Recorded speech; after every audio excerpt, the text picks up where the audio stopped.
does.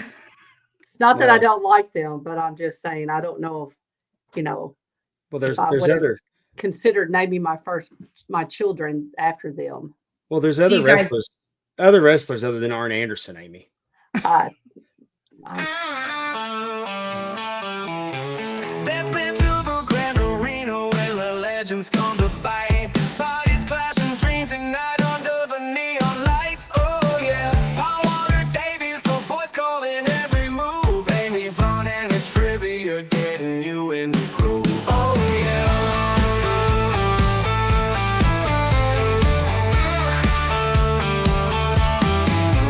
Feel the energy, the thunder as the crowd begins to roar. High flying daredevils in a battle like never before. Oh yeah, from the turnbuckle to the mat, the action never stops. Talking wrestling takes you to the top. Oh yeah, feel the energy, the thunder as the crowd begins to roar. High flying daredevils in a battle like never before. Oh yeah, from the turnbuckle to the mat, the action never stops. Talking wrestling takes you to the top. Oh yeah, talking wrestling, it's a wall right from suplexes to body slams. We got it all inside, get ready for excitement, that's on the show. Talking wrestling is ready to throw down. Oh yeah.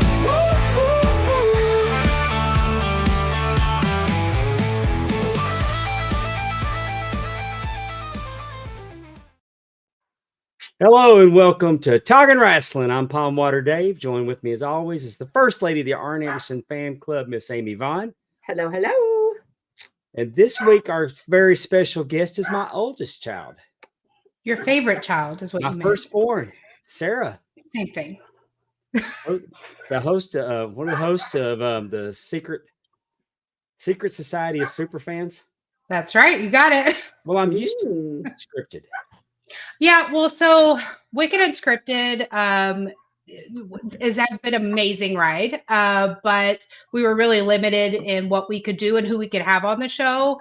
That's about all I can get into it. But so yeah, we're rebranding for as the Secret Society Superfans. It's just opening up more doors for us and who we can interview and interact with and what we can do. I like it. Cool.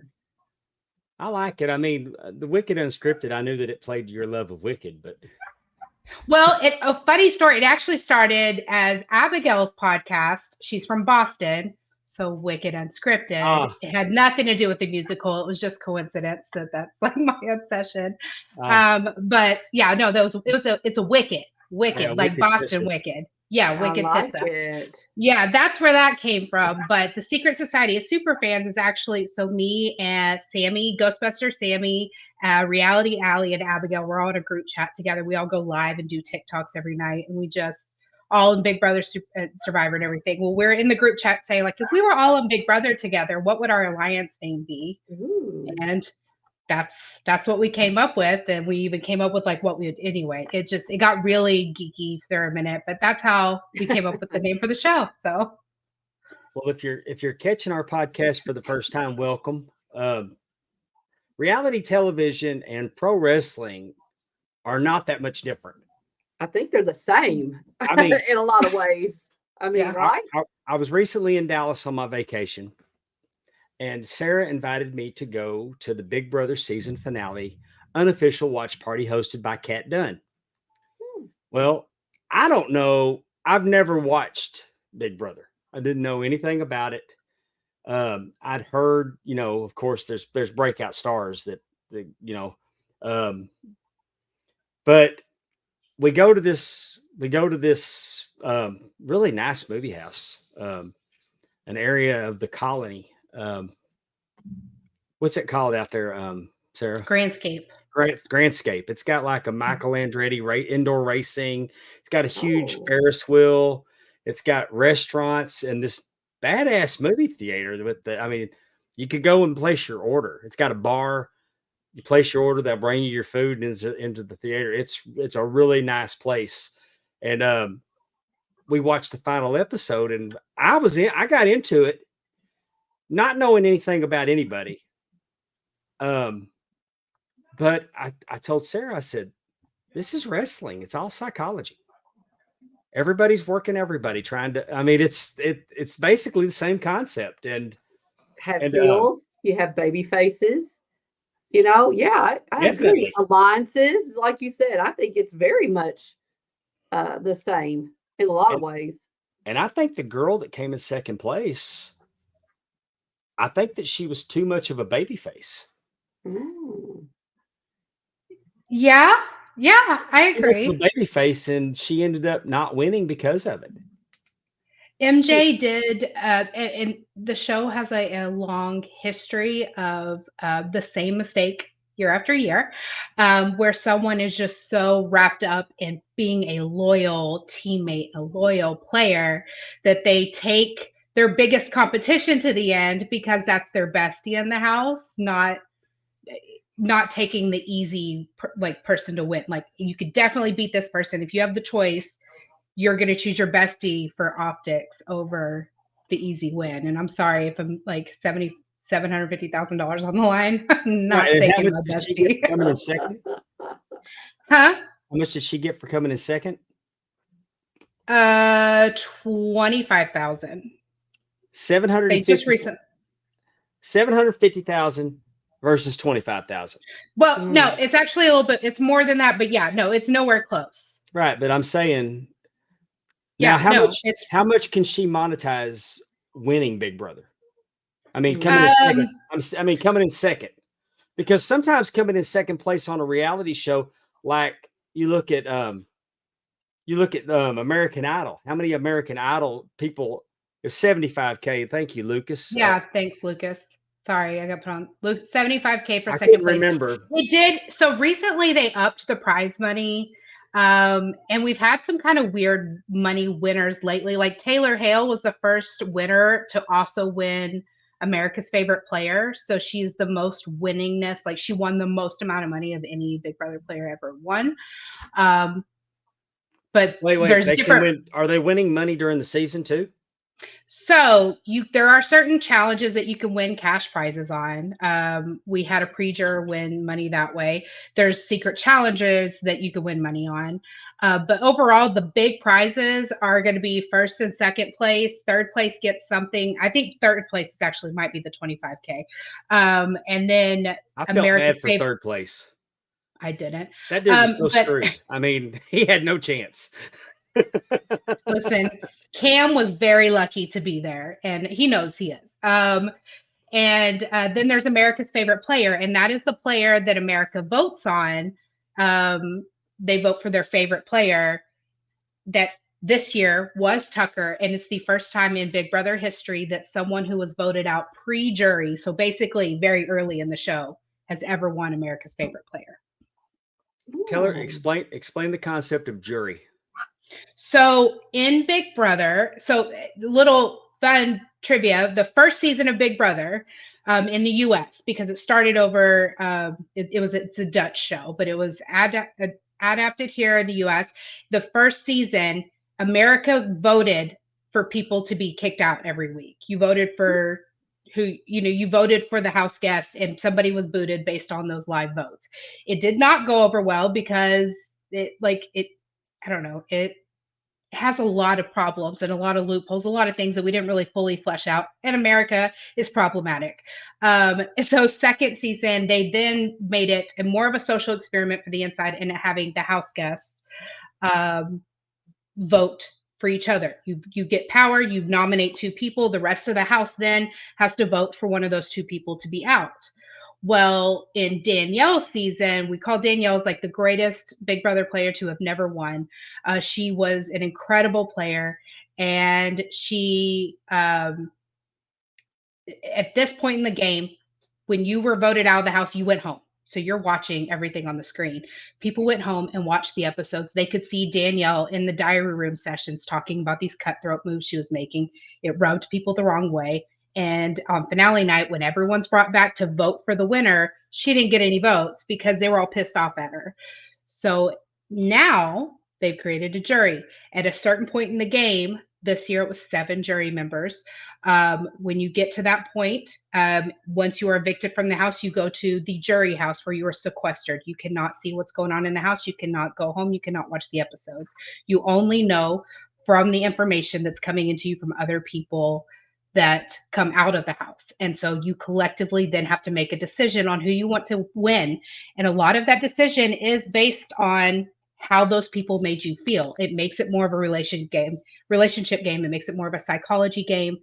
So yeah, you have to kick these people out of the house, but you have to do it in a way that kind of flatters them and it doesn't piss them off and send them and make them be bitter. So there's a lot at stake. Yeah. Well, do you think for our audience, just to make sure, what exactly is the concept of Big Brother? Like, I know you said that it's a Dutch adaptation, but it's everybody living together. It's all videotaped, right?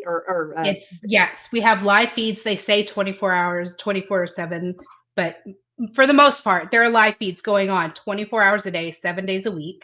You can watch these house guests within the house. They have 4 cameras, typically on 2 areas at any given time. And these people are living together. They do have competitions every week. Those competitions are designed to give someone the power to make decisions for the week, basically. Mm-hmm. And then there are competitions to save yourself, to give yourself safety to get through the week. The majority of the game, the heart and soul of the game, is to build relationships, build alliances, so that when people become empowered, they don't want you out of the house, that they aren't putting you on the block. So it's all about navigating those relationships with zero outside information. The only information you have is what you see and what you hear and who you trust. And these are all strangers to you. So you have no idea if someone's lying to you, or you have no way to fact check anybody. And there's no other experience in the whole world, not even prison, that can prepare you mentally for this kind of experiment. Because even in prison, you have contact with the outside world, your family, your loved ones. Right. So you could get picked. How many do they usually? Is there a set number, like 21, or I don't know? How many people start off in the Big Brother house? Typically 16. 16. So you could literally say you could get picked, and Dave could be like, he could go in there and say that he was he was a champion MMA fighter or champion soccer player or anything. Like, he could not make, he could take what experiences he has, but he could really bolster it up and play the game. That's really interesting. So you could be whoever you want in the Big Brother house. Yeah. Right. Because there's no way for anybody to really know. And they're sequestered. They told them during the finale, when this thing started, President Biden was still running for president. So they find out on the finale, no, he's not. He dropped out. And oh, by the way, somebody tried to kill President Trump. Yep. Twice. I mean, they hadn't heard any of that. So, I mean, they're completely sequestered for 2 weeks before the show starts. So 2 weeks plus the 90 days they were there. I mean, because you can imagine, it's like coming out of the what was that they put in? What was that dome, biodome that they put out there? I think it was in Arizona. Everybody was in there, secluded away from the world. I can't remember what they called it. Is this a movie? No, real life. You thinking of that Pauly Shore movie? No, I guess. I'm just like, I missed that. Apparently, I didn't realize we did that. I know what you're talking about. I don't remember what it's called. I can't remember what it was called, but so Big Brother is actually like world history here. There was a season of Big Brother going on during September 11th, and the Big Brother house is located right near an airport in LA, and the house guests were in the backyard. They were the only people in the entire world that didn't know what had happened. And there's actual footage of them sitting in the backyard saying, it's really weird. Haven't seen any planes today. Like, there haven't been any airplanes today. And it was the first time and one of the only times, there's only been 2 other times that they've ever told them anything from the outside world. And those were kind of off, like, special seasons too. But it was one of the only times that the house guests have ever been told in the BBUS about a major world event. They did sit them down. There was actually one of the players, there was only like 4 of them left, whose cousin worked in the World Trade Center. And they broke the news to her, asked if she wanted to speak to her family and leave the house. She decided she was going to stay and continue to play for them. We did find out later that her cousin did pass in the World Trade Center. that day. But yeah, it's wild going back and chilling, looking at that footage, because literally the entire world knew except for these 4 people that were trapped in the Big Brother house. Wow. What if they have something in the contract when you're signing up for it? Like, and how do you decide what is worthy of I mean, did they have anything going on during COVID? Or were they filming during COVID? Yes, COVID. I think that there was a season of Big Brother Canada going on, I believe, where they did say that there's like been a pandemic and it has reached here in the States. COVID affected Big Brother dramatically for our next season. Like, well, it took a minute. They ended up doing an all-star season because those are shorter and they could sequester these people longer. But then it was a while. Like, Julie, when you left the house, there was like, they entered in the house one at a time. It was a whole thing. It changed actually a lot of little nuances about the show. But BB Canada was notified when COVID happened. BB US was notified when Boston won the World Series. They did give them that little tidbit. You know, that's interesting, especially the part about the COVID, because in reality, the whole world's watching because we got nothing else to do. So you could see where you don't want to not, you know, have something on television, but I can only imagine what you had to do to make things safe. You know, at that time too, every day it's changing on what we're supposed to be doing. And were they being tested? I guess was that? I don't even know if you know that. Yeah, they would have to have weekly tests, and it was the live feeds were a lot different that year because the staff, the crew that runs the show and runs the cameras was so limited. And then you have staff that had to come into the house to do the like setup comps and everything. So there was a lot of sequestering within the house. And house guests that's the moment house guests started having to clean their own house before the live show night. Because typically there was like they would go and get put up in the HOH room, like they had a household bedroom, while crew would come in and clean the house before a live show. But after COVID, they're like, here's a vacuum, you do it yourself. Right. Hey, here's some Lysol. Willie Buck's with us tonight in the chat. Hi, Willie. Sarah talks. Who is your favorite Big Brother actor? Was not an actor, but my favorite Big Brother player ever would be Ian. He played in All Stars too, but Ian was just a very strategic, smart mind. He was very underestimated because he was a very small guy. But he was brilliant. He was brilliant. And he looked too sweet, nerdy, and innocent for anybody to be thinking about like how much he was stabbing them in the back. And I loved every minute of it. Well, let's flip that coin. Which one did you absolutely hate? Wouldn't piss on them if they were on fire? God, there's been a few. There's been quite a bit. There's one that I mutually blocked. I blocked him. He blocked me. It's a whole thing. But that his name is Daniel. And he's awful. He's just Daniel. I call him Dunstan, but Durston. He is an Elvis impersonator who was gone very early in the show to all of our benefit, but is very loud on social media and very hateful and nasty and just is trying way too hard to be a villain that nobody wants him to be. All right. Well, fuck Daniel. I said Daniel and to roll it all into wrestling terms. Fuck Daniel, then, now, and forever. I love that. That's what WWE says. That's their opening. Then, now, forever. Actually, it's then, now, forever together. See, admittedly, I grew up watching it with you. I know, from like Stone Cold, The Rock, like that's my era. The Undertaker. I remember Paul Bear very vividly. That was about it for me. And then, you and I worked together. That was more of a bonding experience for me than a love and passion of wrestling. You were the nurse, right? Were you a nurse? Yeah. Yes. And I just want everybody to notice that I wore the medics. The medics t-shirt. Don't skim over that, Sarah. Tell us all about that. I remember. Well, I remember hearing about it. Tell us more. Yeah. I wanted to spend more time with my dad, and what a Wow. fun No way to kidding. pretend to work out. Like, he was talking about it like it was some fun workout. Like, you go take Taekwondo, or no, let's go to wrestling she actually went to school. wrestling school. This wasn't just, hey, I called her up, said Love throw on a it. nurse's outfit. She No. actually went to wrestling school for a little No. while. It's cool. The same one It's- you did? Yeah. Mhm. Awesome. Yep. Those ropes are not as stretchy as they look on TV, and the mats are not as fluffy as they look either.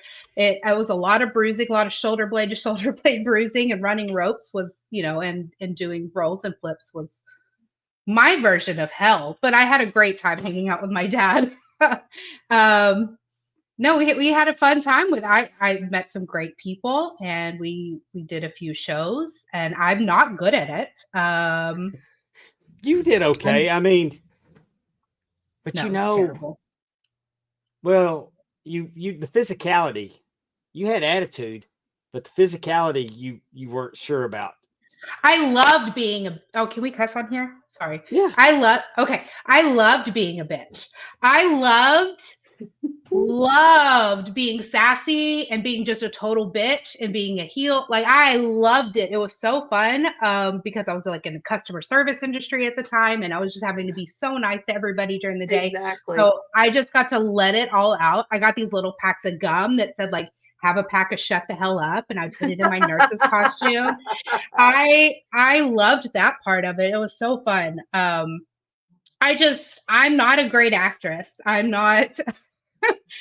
There's a lot of reality shows I would go on, but all of them I would go authentically as myself. And I mean, even playing The Circle or something where you could play as a catfish, but yeah, I'm just not a great actress. I'm not a good liar. I got in so much trouble growing up as a kid because I'm a terrible liar. So like, did you wrestle? Were you a manager? Did you wrestle anybody? Yeah. Did you wrestle? No. Okay. No, she got. I mean, Genesis. I did have a show one time. I did have to charge at Athena. That was terrifying. Oh yeah, 100%. I could see where that'd be terrifying. It was terrifying. They're doing a gimmick. It's I don't even remember where the show was, where I was like this super fan. It was very much channeling. Oh my God, what's her name? No, Nikki. Mickey James. Mickey James. Oh, yes. Very much giving Mickey James vibes. And so I would wear Palmer's T-shirt, and I was the Centerfold's biggest fan. Eventually they would pull so I'd go all these shows in the audience playing up the super fan. Then they had me join his entourage, and me and Josh would be spraying the air before he came out, and it was a whole thing. And then he had a match with Athena, and I didn't like it, and I had to charge her from the audience onto the ring, and it was terrifying, terrifying. And I was terrible at it. Like I know, well, but I don't. Since you don't keep up with modern stuff, she's one of the best women's wrestlers in the world, and she's I keep up with her. The Ring of Honor. She calls herself the Ring of Honor Forever Women's Champion. Speaking of her as the ROH champion, have you seen the little promos for her and Abaddon? They're going to have a wrestling match. Yeah. And it looks really cool. I mean, that looks like, I don't know what it would look like. You'd like Abaddon because she's right out of a horror movie, Sarah. Yeah. She's like a zombie, or I don't know what exactly she is. Abaddon, it's really cool. Abaddon's been at Metroplex at MPX before. They've got a past. I think it's going to be a good match. I like that. I just like the visuals of it because Athena, she's got the werewolf kind of vibe and everything that she's wearing, and then Abaddon's got her zombie whatever she's doing. I think it's a cool little visual on the little vignette thing that they're sending out. So when you said that about ROH champion, I thought about that picture. And while we're talking about, I keep up with her stuff. I'm a fan of her. I'm a fan. Actually, her and Palmer two of probably like the nicest people I've ever met in my entire life. And as fun as it was to do the shows and everything, and putting up, like, I was just terrible at it. But I like playing Call of Duty until 3 a.m. or going to all these haunted houses, like, just that time and They hanging play out with Dungeons them. and Dragons, and Yeah, like Oh, but they are just fun. and when I think back and a couple times, maybe once or twice I've run into them since them just going to things with dad. They just are some of the like most beautiful people I've ever met inside and and they out. ask about you every time I talk to them. They're just I adore them and I'm so like proud of her and happy for her. And like I might not know anything about wrestling. I just know that like I'm a fan of her and so proud. And I just feel that big sense of pride every time I see anything about her. Well, speaking of wrestlers and reality, let's. I'm going to bring this up. Oh God. There's been wrestlers that have done reality shows. This is Kenny King. And this is Kenny King as a wrestler. This picture was from when he was in Ring of Honor. Mm-hmm. This is Kenny King on The Bachelor. Oh, Oh, he looks nice. What year was Looks up this? very nicely. Oh, I don't know. Okay. I can find out. He cleans up how did he do? Wait, Yeah. is he was he the Bachelor or was he on Bachelorette as one of the Bachelors? He was on Bachelorette. He was not Bachelorette, the okay. Bachelor. So Okay. she was the Bachelorette, this lady right here. Yeah. Do we know how he did? They look cute together. I didn't dig into that. You're the expert. I don't watch Bachelor or Bachelorette. For I a very watched specific reason. I don't. for I a watch few Love years. Island. For a few years, I watched Bachelor in Paradise because that's kind of messy. It's What like is that one? I don't watch Bachelor in these. Paradise is they throw them on an island Is But that the it one where they're just still- trying to get people to cheat on people? in a resort. No, that's Temptation Island. That's a whole Oh. different can of worms. But Bachelor in Paradise, they just throw them in basically paradise, this beautiful resort down in Mexico.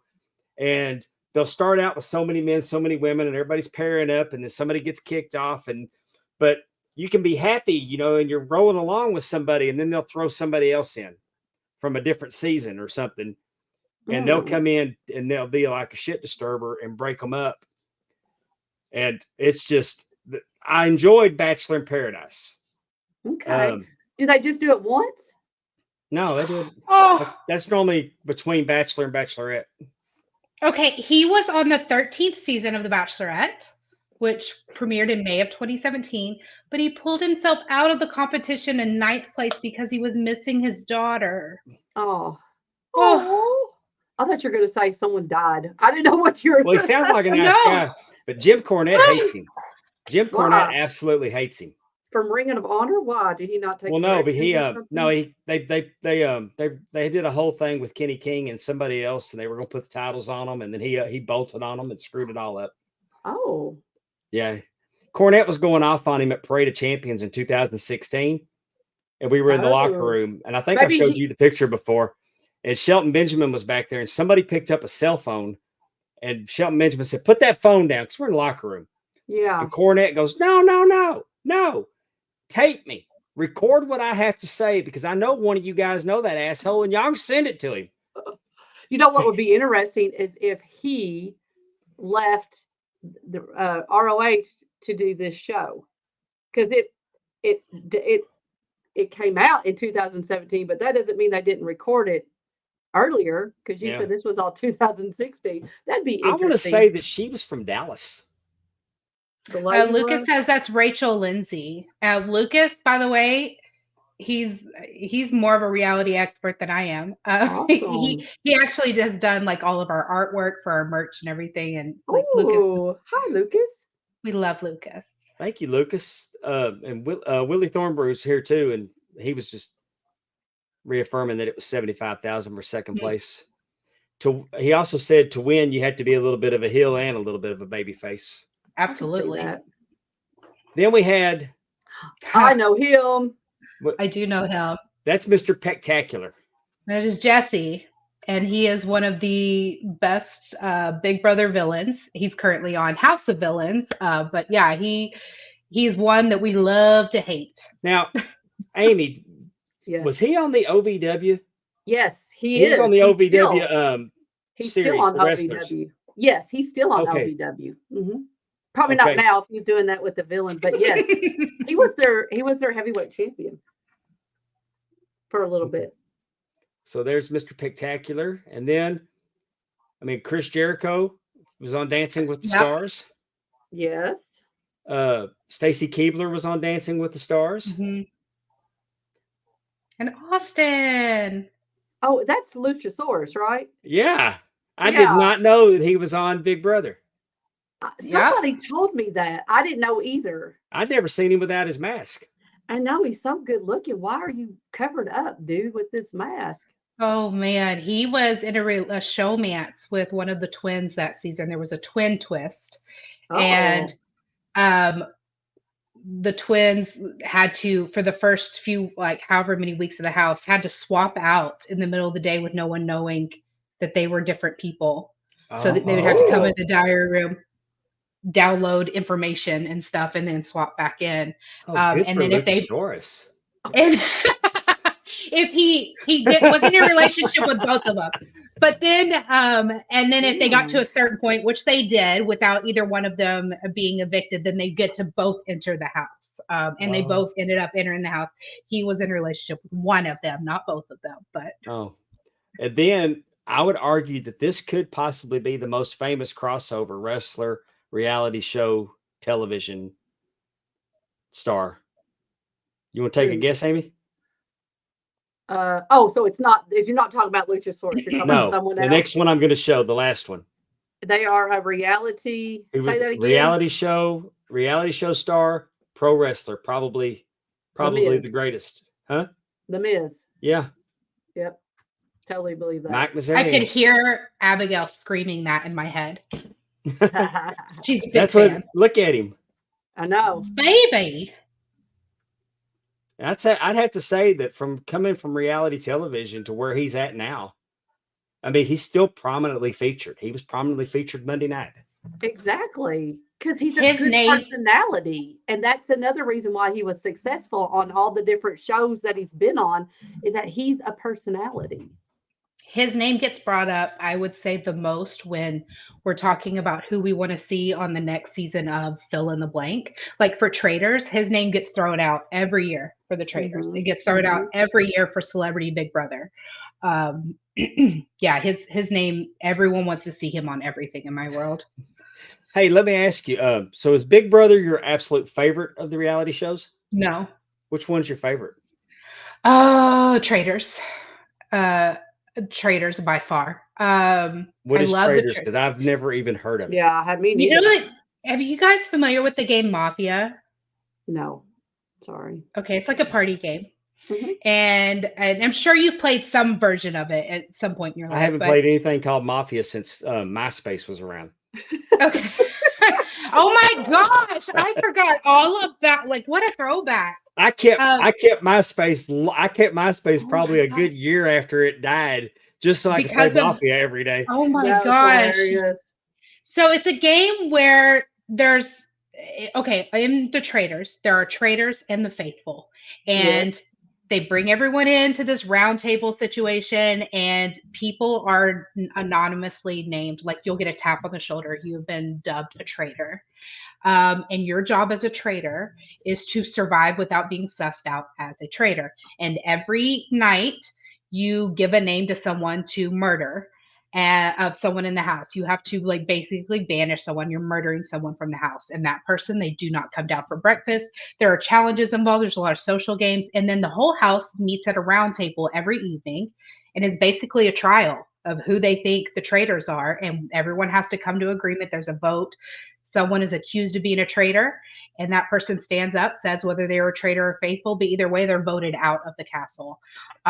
It is so fun to watch. There's a lot of strategy involved. There's a lot of psychology involved, a lot of deception. It is just, it's brilliantly cast and edited every single year. Big Brother got me to love reality television, and Big Brother is how I found my people on social media and how I started making my living on TikTok, and found this community. But but Big Brother burns me year after year after year. So, yeah. Oh, evil Dick. Is that a My person's name? yeah, That's a he's person. a very, Okay. very famous villain from Big Brother. Oh. He won the Ironically, that's what season. our good friend Timmy C calls his appendage. I feel like there's something very similar to Traitors that maybe was on AEW. I'm trying to, like, after AEW, like I feel like I remember seeing something very similar. Like they had, I wish I could, I have to look. Was and it on see. TNT or TBS? Maybe so. I feel like it was Mhm. on after AEW because I don't feel like it was USA because I wouldn't usually make it to 10 o'clock. So to know what was going on afterwards. But it was something very similar, like different people would come in. They had I'm gonna have to look that up, but it seems very similar to what you're kind of Yeah. talking about, where they're coming in and there's a persona and they're voted and you're what is it called? I'm sorry, I'm babbling. Yeah, now, please 'cause let me know. because now I can't No, remember what it was called. I still have a very I have a personal connection to Big Brother. I love it. But Traitors, I love Traitors. House of Villains is my favorite campiest show. I'm there for the camp. I'm there for the drama. I love Love Island and Survivor. Survivor is Big Brother with better cinematography and better casting and no camp. It's just, Now, I watched, Survivor is a I beautiful watched show. House of Villains with you, and I was out on Mhm. it because It's very camp. and like I couldn't put up with the Real Housewife. No, I can't watch that either. I couldn't put up with the Real Housewife because she was annoying. And then you had the one that came in that was the woman Larza. that wanted to. They were talking about kicking somebody out of one of the rooms, and That was Larsa Pippen, Scottie Pippen's ex, Oh, who was dating Michael Jordan's son. yes. Oh, okay, And okay. they both were on the Traitors last season together. They just brought her into House of Villains. I love Larsa. She is great for the drama. I cannot get into the Real Housewives show, but I keep up enough with the characters. Yeah, our friend Allison Faye. I love that. Allison I keep Faye up and with enough with Terry it to Weaver's here recognize them. from the TNA Top 10.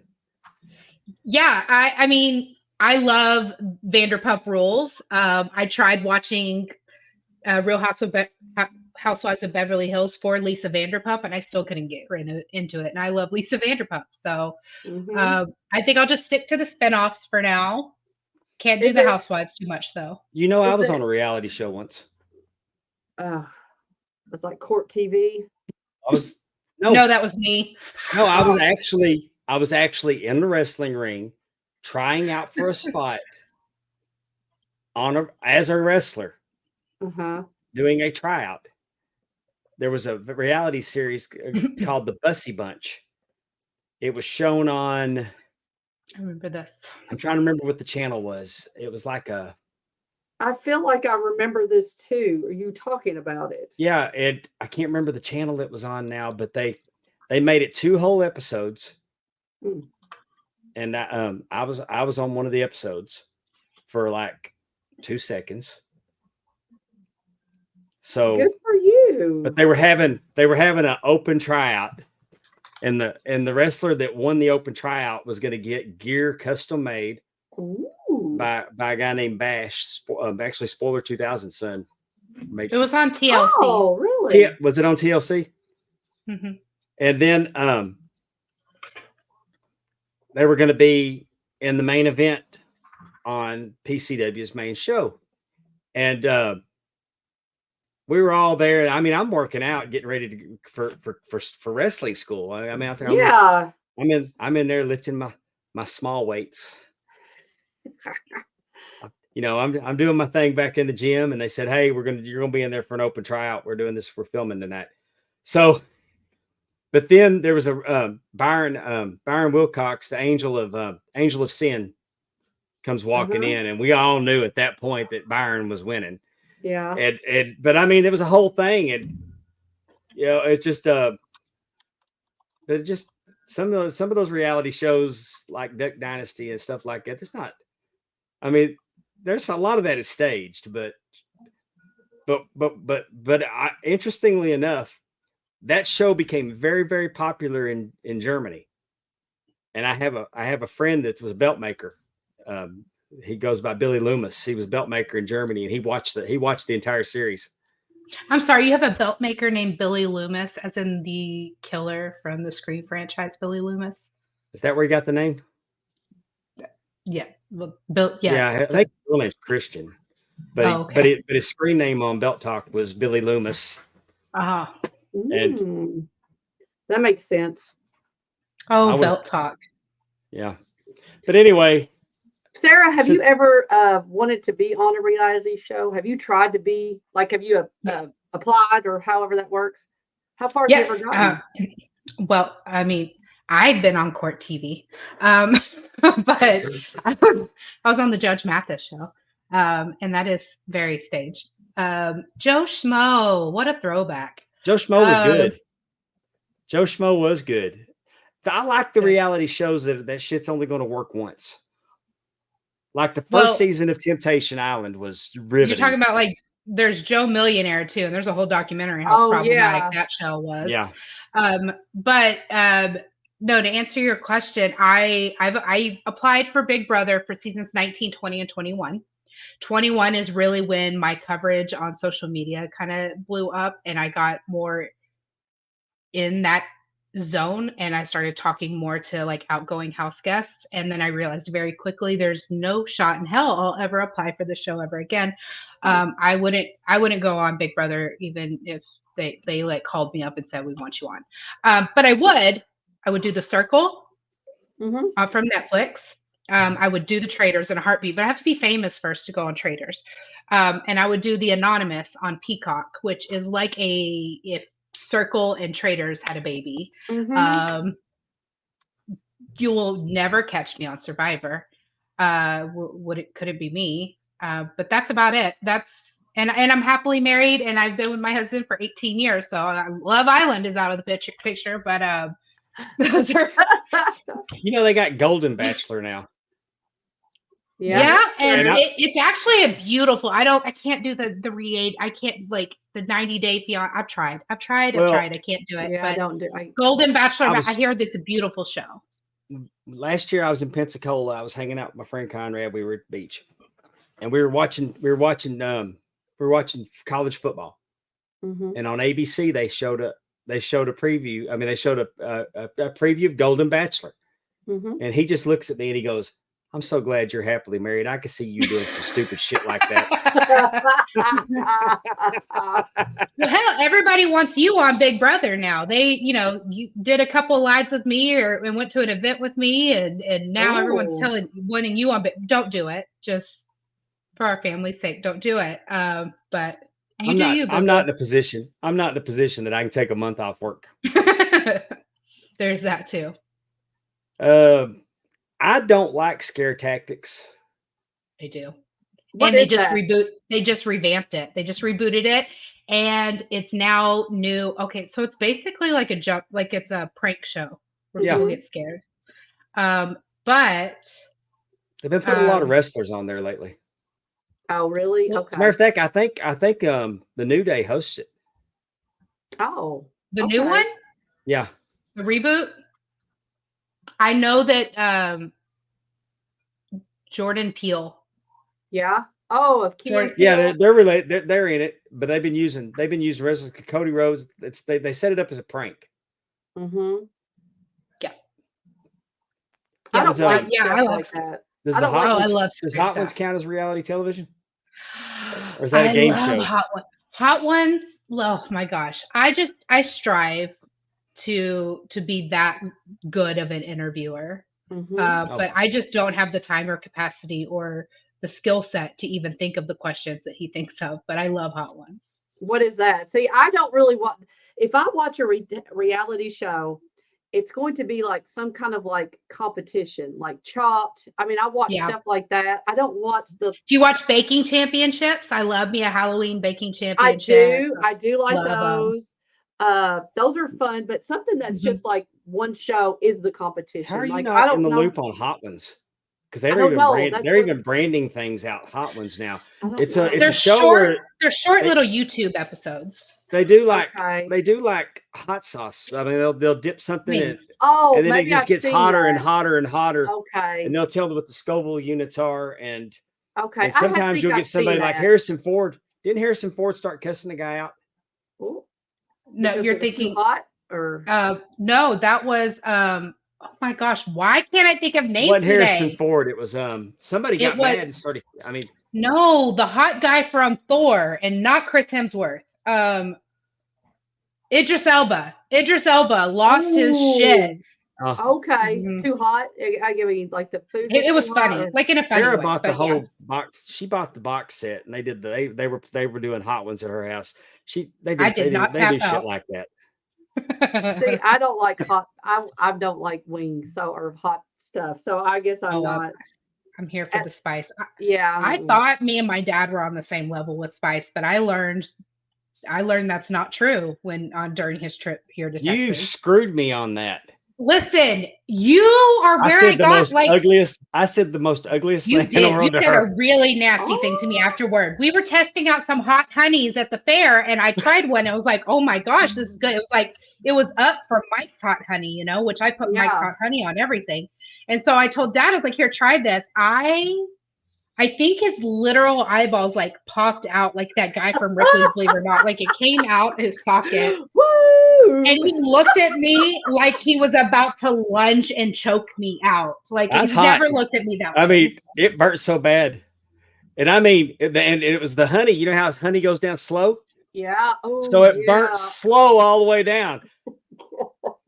I Oh, was no. madder than hell. Oh goodness.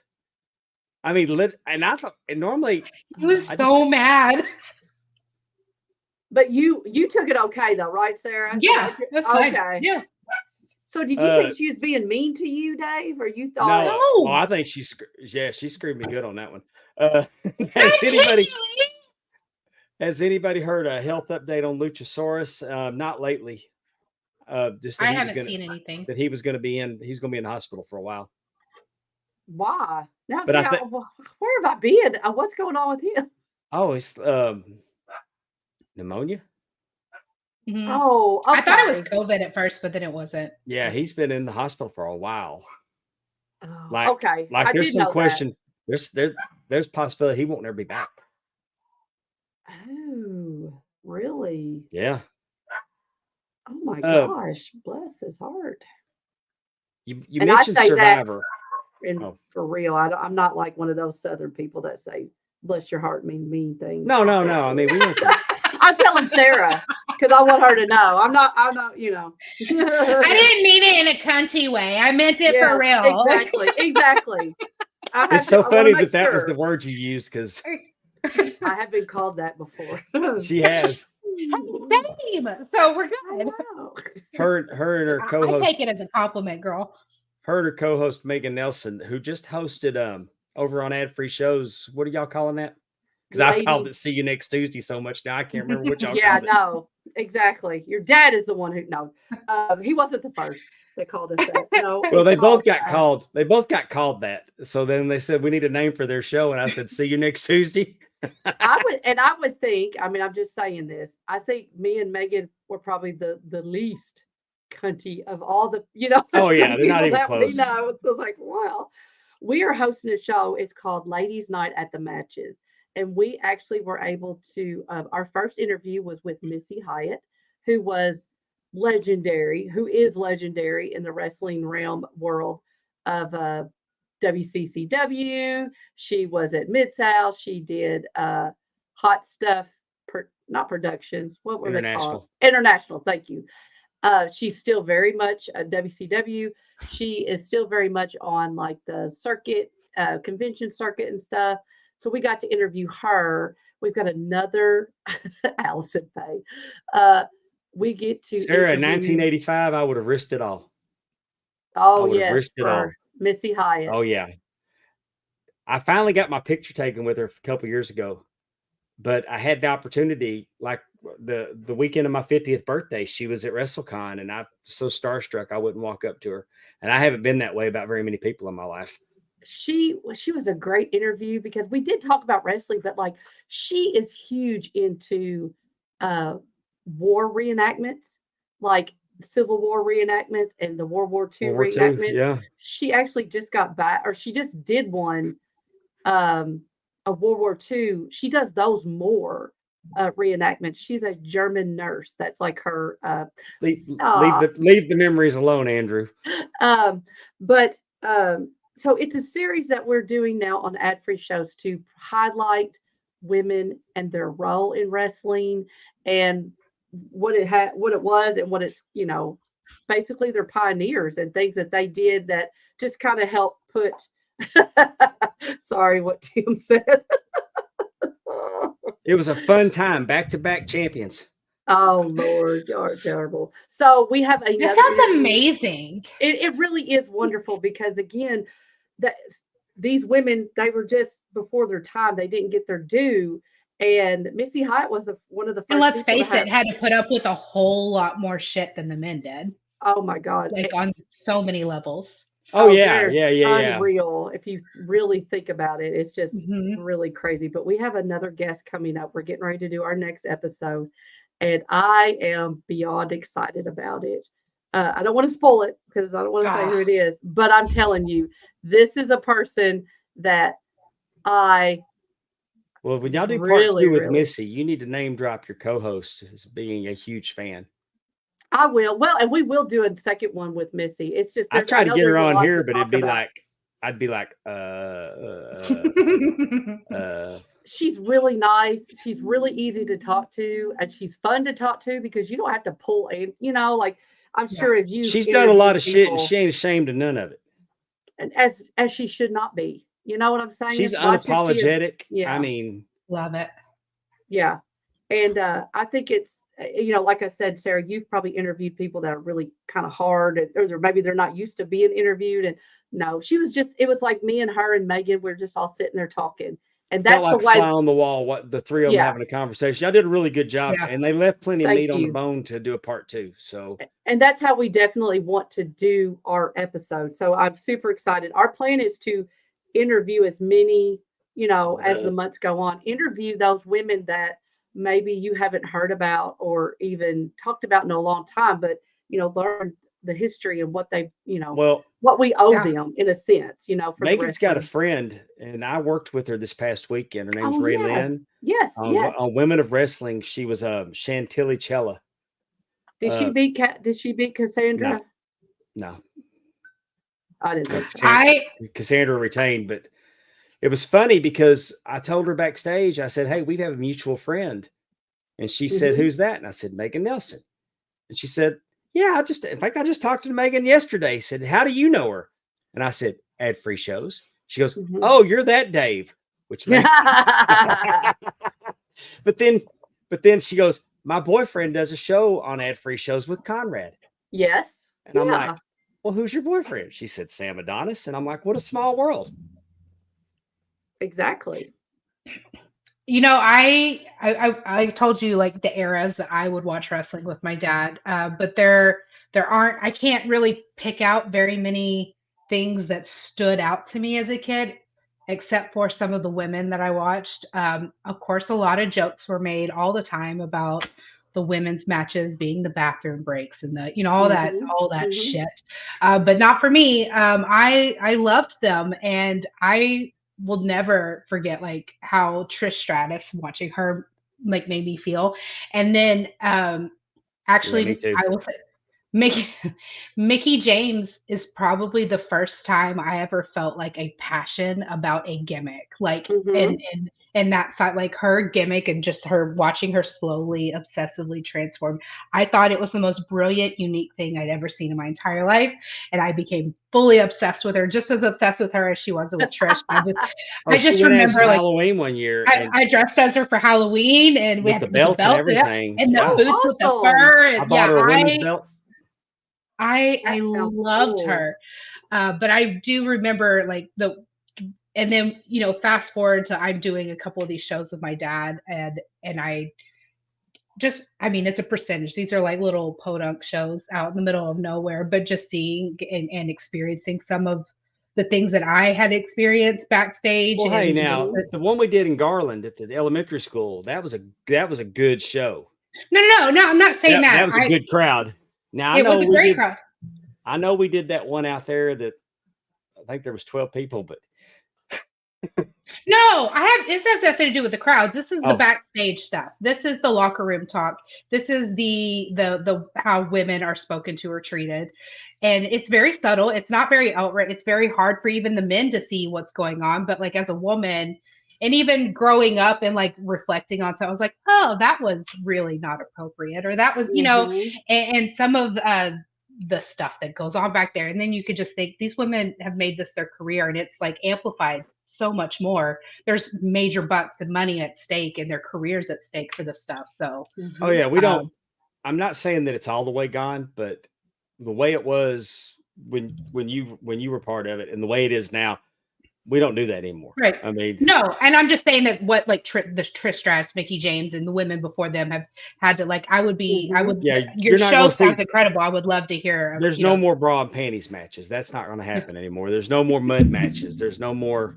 Yeah. They don't do that anymore. Well, And actually, the women are what I'd like to say they're on top of the card and normally producing the best matches. I was going to say a lot of them have the better storylines. Love it. You would probably really like Sarah, like a Sherry Martell, Sensational Sherry. Have you ever heard of her? Mhm. Okay, so you know, like My in podcast Medusa- partner Abigail is a huge wrestling fan, so like Oh, okay. we chat okay. a little bit. She talks to But- me just because of my dad. She thinks that, so I listen. Well, yes. I mean, like you Eventually, were one of her saying, friends thought I was cool. Eventually. And again, it's because of wrestling. That's awesome, right? Wrestling makes the Yeah. world go round. Well, Sarah had an idea. Okay. Sarah had an Game idea time? that we'd play a little game, Oh, I like games. and Yeah. we're gonna look at we're gonna look at and we're gonna guess if these reality stars were on Big Brother, Survivor, and whether we think they're a hero or a villain. But then Sarah's gonna look at some wrestlers, and we're gonna find out what she thinks about. And I picked wrestlers that she has no way of knowing who they are. Right. Okay. Okay. The reason we're doing this is because every year this is kind of one of the things. This is what we do. This is probably our biggest show of the year. And before when they Oh, okay. announce new cast before the show starts for Survivor or Big Brother, we are given their photo, their name, their occupation, and maybe like a little blurb, and we have to like draft them and Mhm. make determinations by looks and stuff. Like, I think this person's going to be this. I think this person's going to be this, and so we make these predictions in our drafts. And I mean, I'm pretty good at it, so I don't know if it translates well to wrestling, but I want to find out. And then on the same, I'd like to see if you guys and how you guys fared up to this. Ooh, this sounds fun. All right, well, let's look at the first one.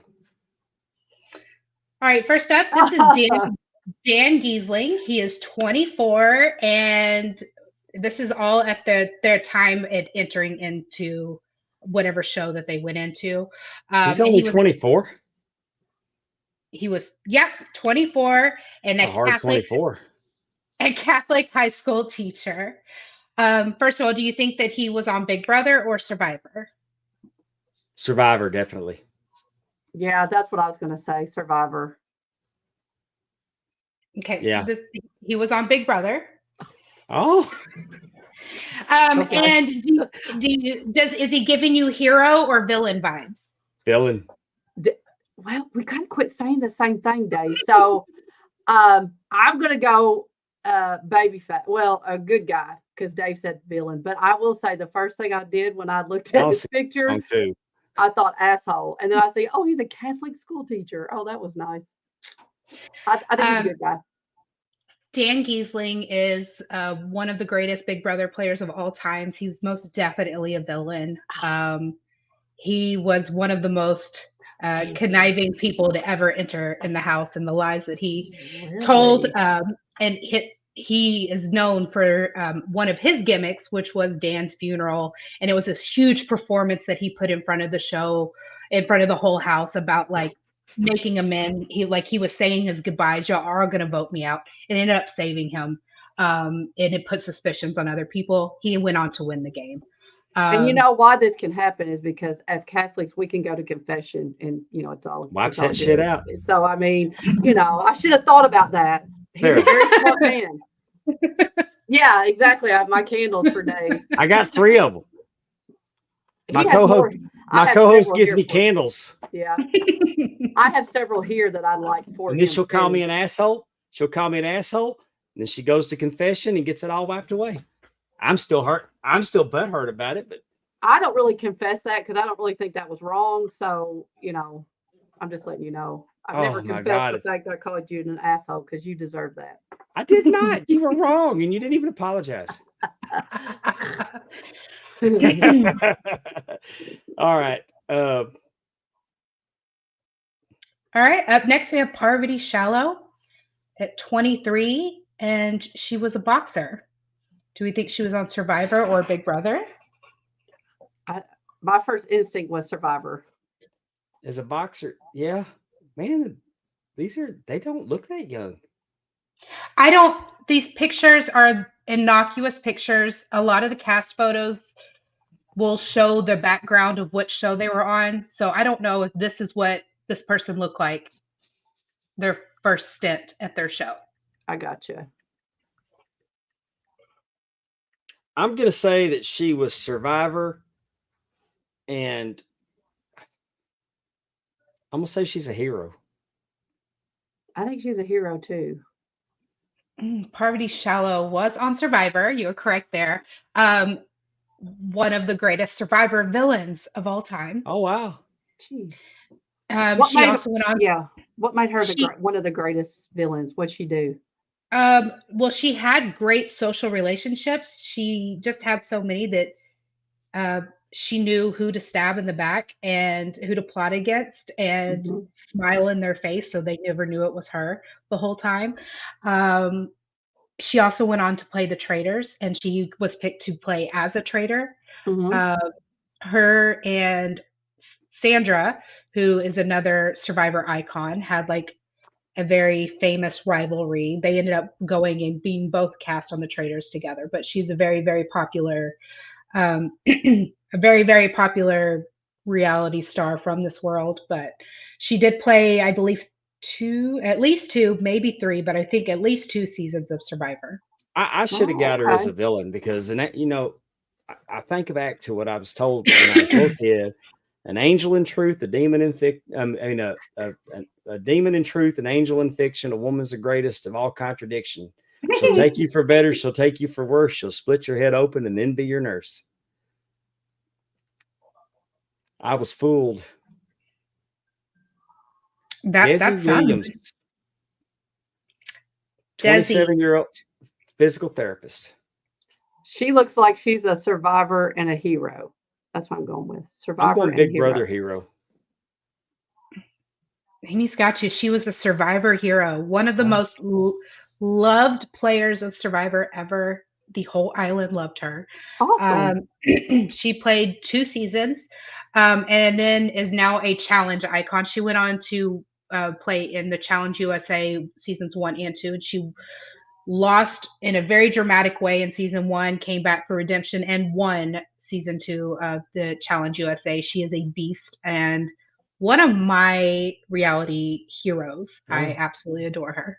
Well, awesome. I don't know if I love her, but she looks like somebody I could love. She probably the most stunning person to ever step foot on any of the Survivor Islands. And finally, Frank. Oh, he's a villain. He looks weaselly. He's a 28-year-old drug dealer. Big Brother villain. Yeah, that's a Big Brother villain right there. Carrot Top Jones. Don't know like Carrot Top. Does he look any kind of familiar to either of you at all? Kinda. No, so he doesn't look familiar. I'm gonna say yes, you were correct. He was on Big Brother, but he is both classified as a hero and a villain because the Big Brother production company, if you just watched the televised episodes of the show, you Mhm. would see him as a hero and a very lovable guy.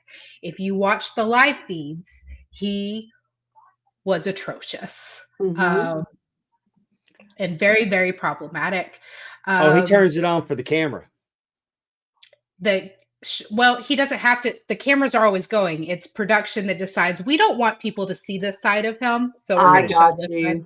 Uh-huh. Yeah, Who's he related to? Sid Vicious. This is his son. Oh, Oh. we did talk about how he was on I Big threw Brother. this.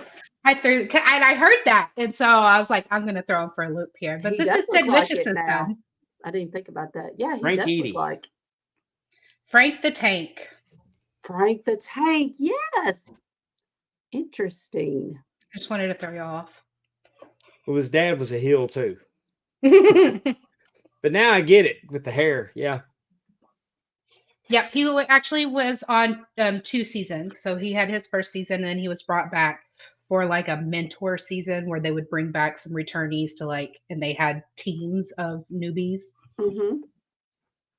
He was a lot less a lot more problematic on that season than his first season. Interesting. Who knew? Is it worth okay? Because like you said, when you go on to a show like that, does it seem better to be more amped and more of a villain on these type shows? Do they get better reactions and get more It depends camera on who you time? ask. It Mhm. depends on who you ask. One of the questions that was a standard preseason question, they don't ask this anymore, which I feel like you should bring it back. But a question they always asked every preseason interview of the cast was, would you rather lose and be loved or win and be hated? And those Mhm. answers are really, really telling for a lot of people. I personally don't take, unless you go in and you are being problematic, homophobic, racist, misogynistic, if you're just making backstabby, lying kind of moves to Mhm. win the game and that makes sense for your game, I am cheering for you from the stands, like all the way. Production has a hard time finding that edit to what we call the casual fans, the fans that only watch the produced episodes, Mhm. in a way where the casuals don't riot, oh, he's such a meanie and nah, nah, nah, and they Right. whatever. See, I worry too much about what people think about me. I don't know that I'd do good on there. I tell my listeners all the time because one of my number one, I get every live, Sarah, would you ever go on Big Brother? I was like, y'all don't fucking want me there. Y'all would be so mad at me all the time. I mean, Abigail and I talk about we would take each other to final 3, maybe final 4, but I'm cutting her ass if I get the chance. Right. No, you would do that? You would do that to Abigail? Because they're they see us as, sisters. And I'm like, yeah, and I'd be pissed if she didn't do the same thing to me. Right. Right. Just casuals would hate me because I'm there to win $750,000. I'm not there playing big friendship. Right. Right. But that's me. Casual, they want MJ, who came in second this season, who took her best friend, who she stuck with to the very end, knowing her best friend was probably going to beat her, and she did by a landslide, by unanimous vote. I was more admiring Chelsea's game, who was friends with everyone. Literally everyone in the house loved her and listened to her and did what she wanted them to do. So it didn't really matter who she took to the end because she had it in the bag the whole time. So Well, I mean, that's old girl screwed up because she should have kept the dude and got rid of the one that was going to win because everybody knew. But I don't know that she could have beat the dude because it seemed like most of the judges didn't like her anyway. She could have beat Cam. Cam won one competition the whole season. Yeah, he was a D1 athlete and he was losing. He just flopped anything on that every was strength related, he was flopping. And he was a part of a lot of conversations. He had a good reads on the house. I had high hopes for him that he would pull it out towards the end. But I think he just got so in his head. And he said, I can't remember the name, but gymnasts use it all the time where they get two in their head and they kind of freeze up. I can't remember the word he used, but anyway, I think that's what happened is he lost just so much. He got so in his head about it that he couldn't pick it back up. Unlikable. No, he's very lovable. I thought love he was him. likable. Hey, before we get to we're going to show you 4 wrestlers and get your take. Okay. Before we do that, I want to talk about Big Time Belts. Yes. Big Time Belts over on Facebook.com. Muhammad Zubair is making your belt dreams come true. The man's a genius. He can take your concept and he can make it into art and then make it into metal and leather, and you'll be happier than a dead pig in the sun. I'm telling you, the man is incredible at what he does. The man, that picture was a lot bigger when I downloaded it. I can't see the initials on it, but their women's champion is from Big Time Belts. I can't see the letters on it. Oh, the SWA Tag Team Wrestling Champions went to Big Time Belts. Look at those. I like those. Those colors are beautiful. those colors are popping. Mm-hmm. There's Sam Houston with his belts. He got a replica of his Mid-Atlantic Championship belt that he had back in the Crockett era. He had a custom belt made also from Big Time Belts, him and his former tag team partner. The Flying V Fighting Champion had their championship crafted by Big Time Belts. Our friend Tim Robinson, AMW. You know Tim. You probably remember Tim, Sarah. You know him if you saw him. Tim Robinson. Yeah. AMW. He didn't have belts when we were going to Paris and Sulphur Springs, but he was renting belts from me. But all these years later, thanks to Big Time Belts, he's making all these belts. If he ever runs another show again, he's got superior belts to actually some promotions that are on television. I truly believe that. Would you look at there? Would you look at there? Oh, nice. Big Time Belts is the official sponsor of the Ram Network's Fantasy Football League, which is currently being led by TJ Stevens and my wife, the lovely Teppy. They're both tied for first place.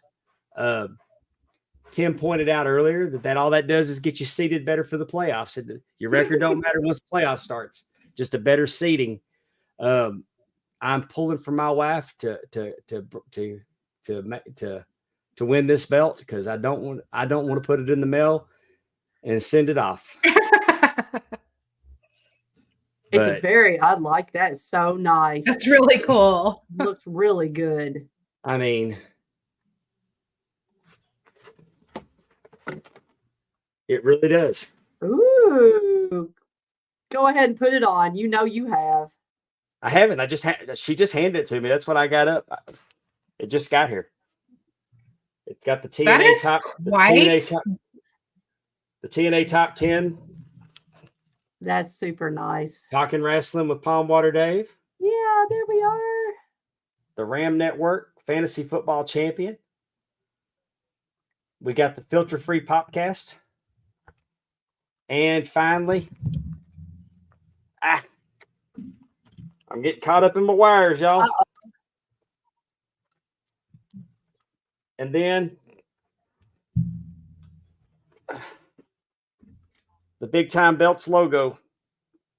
How much does it weigh? It looks huge. Weighs about 10 pounds. Awesome. Looks good over your shoulder like that. It's a nice belt. It's based on the Winged Eagle, the original blue leathered version. Very much It like was that. presented to Stone Cold Steve Austin when he became champion. That was the I mean, look at that leather. I like that blue too. Mm-hmm. And it's absolutely beautiful. And I'm hoping that my lovely wife can beat everybody else, and we don't have to put this in the mail, and she can strut ass around the house with her championship belt made by Big Time Belts. Big Time Belts, Facebook.com. Go join the group. If you can dream it, we can make it. And we want to thank him for sponsoring not only our show, but our fantasy football league. Big Time Belts. Did you say that her and TJ are tied? They are tied for first place.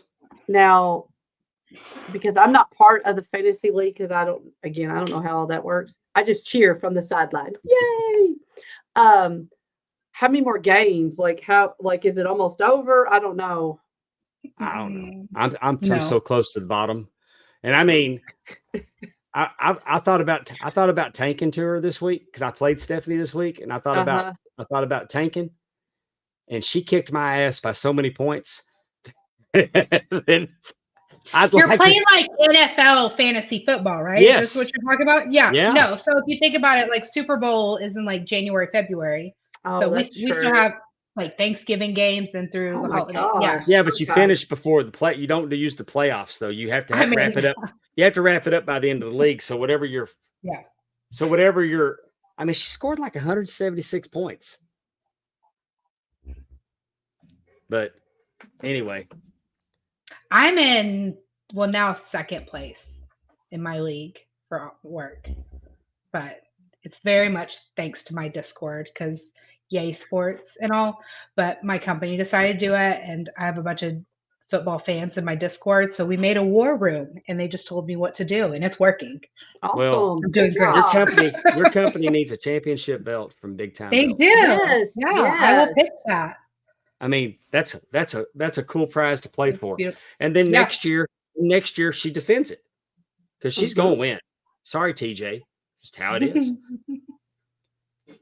But what I'm saying is that next year they'll defend it. It'll be cool. Unless I can talk Muhammad Zubair into giving us another belt for next year. All like right. the second belt. It's your turn to play this wrestling game. All right. Oh goodness. Well, he doesn't look very baby facey, so His His name is Braun Breaker. I'm trying to watch my jokes. I'm on my dad's show. Yeah, please don't. What is she having to pick, Dave? What are her choices? What is she doing? Is he a heel or a baby? He's a heel. He's definitely a heel. What's his gimmick? He's giving like maybe not the chattiest, maybe just like a more of a grunter, a growler. Am I way off here? Because I feel like. Do you remember the Steiner brothers? Like I feel like he would have like in a tag team, he would like. There's going to be a short, mouthy one, and he's like the big muscle. Like those are the vibes he gives. He's destroying. He crushes people left and right. Do you remember the Steiner brothers? No. What about Big Papa Pump? He wore the chainmail on his head. Yeah. My freaks and my peaks. Big Papa Pump is your hookup. Holler if you hear me. Don't remember any of that, but I remember the chainmail. Yeah. That's his son. Oh, okay. No, that's his nephew. That's his nephew. Rick Steiner. That's Scott Steiner's. I mean, that's Rick Steiner's son. I'm sorry. Mm-hmm. Scott Steiner's son is a badass too, and he's playing college football right now. Yeah. Okay, so how far off am I? You're right. He's a heel. Oh, okay. He's a heel, and he's destroying. I mean, he bodies them left and right. He's high impact. It's giving like final villain, but minions. Like the guy who you have to beat to get to the big boss. Like that's who he gives. You know. He's kind of like Goldberg, except he can wrestle. And he's hot. And I don't mean I'm not shitting on Goldberg when I say that. I'm saying that Steiner has matches, but he's very high impact, like Goldberg. He definitely is a current version, I think, of the Steiner brothers when they wrestled and the aptitude that they brought to the ring. I mean, obviously they were collegiate wrestlers, which he was too, but that hard hitting stiffness, no holds barred. We don't know why they don't call him Steiner because everybody knows that he's a Steiner. Yeah, it's kind of weird, but he's a 2-time Intercontinental champion. He just recently won the Intercontinental Championship back. He's got quite the scowl. Yes. Oh, he's cute. What's his name? This is Darby Allin. You hate him, I'm sure. I do. Okay.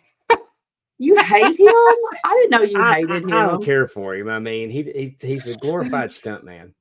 Yeah,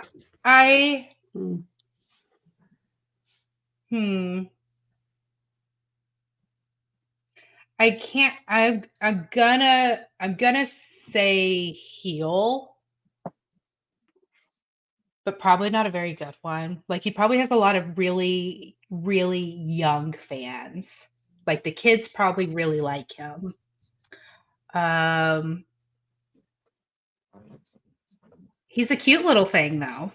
I'm just Mhm. trying to be nice. I don't know who y'all know. I don't know, but I don't. I don't. I Well, mean, he is very beloved. okay. I'd say that it might be fair to say he's the number one baby face in the company. Hmm. Really? Okay. But I don't get it either. he's very scrappy, and he's always taking on like he doesn't let people push him around. So he is taking on the bigger, the meaner. Like he stands It's a up very for David and Goliath moment. yes, and Got he's it. Yeah. standing up for And the with my David, about the size of your daddy. Okay. That's why I don't like him, because it's Okay, never so- believable to me. He doesn't. but he and doesn't like body slam people. I mean, like he does a lot of stunts, like he's jumping off and onto tables, and I mean all that kind of stuff. That's why your dad calls like him a glorified Mysterio, stunt like man. level gymnast kind of stuff. Oh no, he'll No. run as fast as he can and just dive out of the ring.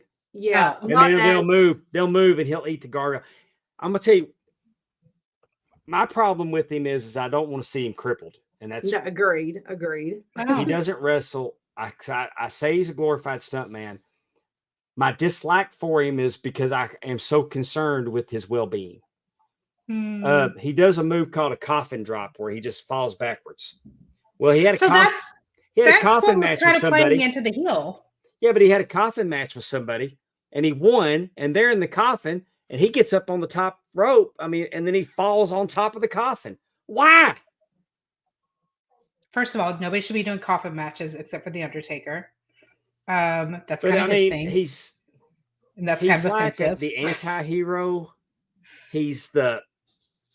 But the idea that this guy could become their champion, the heavyweight champion, and Hmm. AEW really didn't call it the heavyweight champion. So I guess, but what I'm saying is I don't, for me being old school, I don't buy it.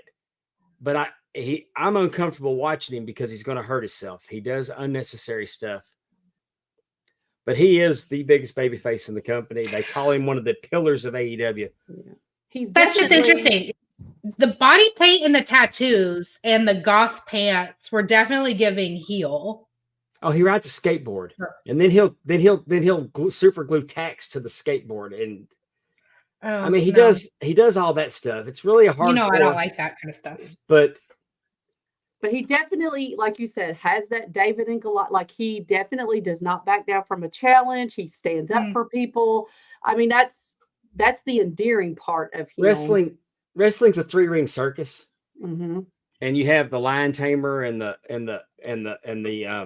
Trapeze artist. the trapeze, and, and the clowns. But there's something that for everybody, but not everybody's going to like every act. This act is not for me. He's giving Billy Idol. That's who he reminds me of. So, I mean, that's just, I know Okay. that I know I'm shitting on him, but I'm explaining why. It's because he's not for me. Him becoming heavyweight champion is not believable to me. With the right story, I can believe it. And I Again, don't overcoming, but I understand what you're saying, Dave. And if he And wrestled, I didn't every mean now to and say then- you hate him. It was just that was the first.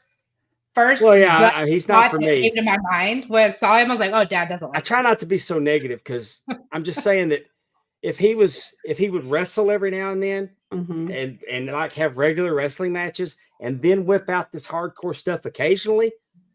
But to me, in my mind, my perception, and I could be totally wrong, is that he does all this stuff.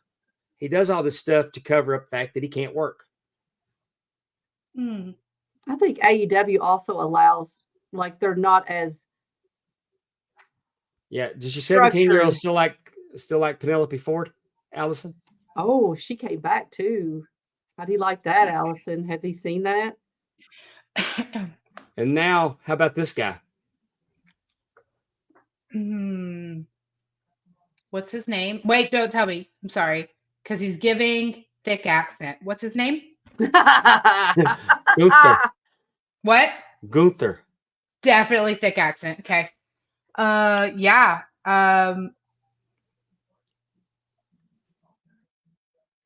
Yeah, I think he would be like stereotypical foreign heel. Love it. Am I right? You are. Yeah. I didn't want you to tell me his name because I saw him and I was like accent, and I knew he was gonna have like an Ivan or a Gunther kind of name. Like it just. Any idea how Okay, much so weight he rebound him. lost? I would say, what, 50, 75 pounds? He used to be much larger, but he was Walter in NXT, and then they brought him up and they made him the ring general Gunther. His stable is Imperium with Ludwig Kaiser, and I think they kicked the other guy out. They did. But where do you think he's at on the card, babe?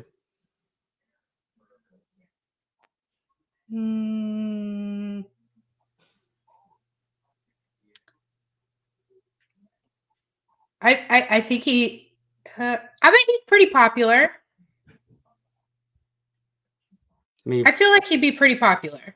yeah. I mean, where do you think they're putting him on the card, though? Is he like in the middle of the show? Is he opening the show? Is he the main event? I think I'm gonna say not the main event, but maybe like the one before. Gunther's currently the world heavyweight champion. Oh, okay. He's the longest reigning intercontinental champion. Wow. 666 days. Mm-hmm. We don't like that number. Yeah, I But think that's yes. the only reason I remember it. Well, that really lines up to how I typically do in the draft because I always pick I always get people that are almost to the end and then never quite make it. So. He's extremely hard hitting, violent matches. He's incredible. Very much gives the Russian opponent of Rocky. What's his Ivan Drago. Drago, that's his last name. So he gives a very much, like you said, hard hitting. If he dies, he dies. He kind of gives that vibe. This Sunday in Saudi Arabia, he will be wrestling Cody Rhodes, who is the Universal Champion, undisputed WWE Universal Champion. They made a belt for Crown Jewel. It's a beautiful belt, and the two champions are going to wrestle to see who's the Crown Jewel champion. It really don't mean much, except that Saudi Arabia pays them between $50 to $80 million to come over there and do a show. A show. So they're so they have a Crown Jewel champion. And finally, he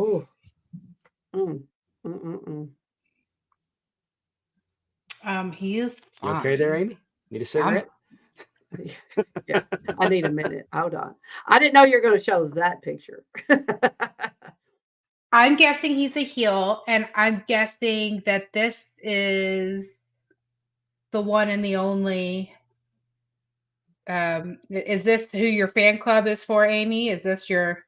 Oh, girl, what I wish this was Arn Anderson. Oh, okay. He's not Arn Anderson. Arn Anderson was in the Four Horsemen with Ric Flair. Okay. Yeah. Okay.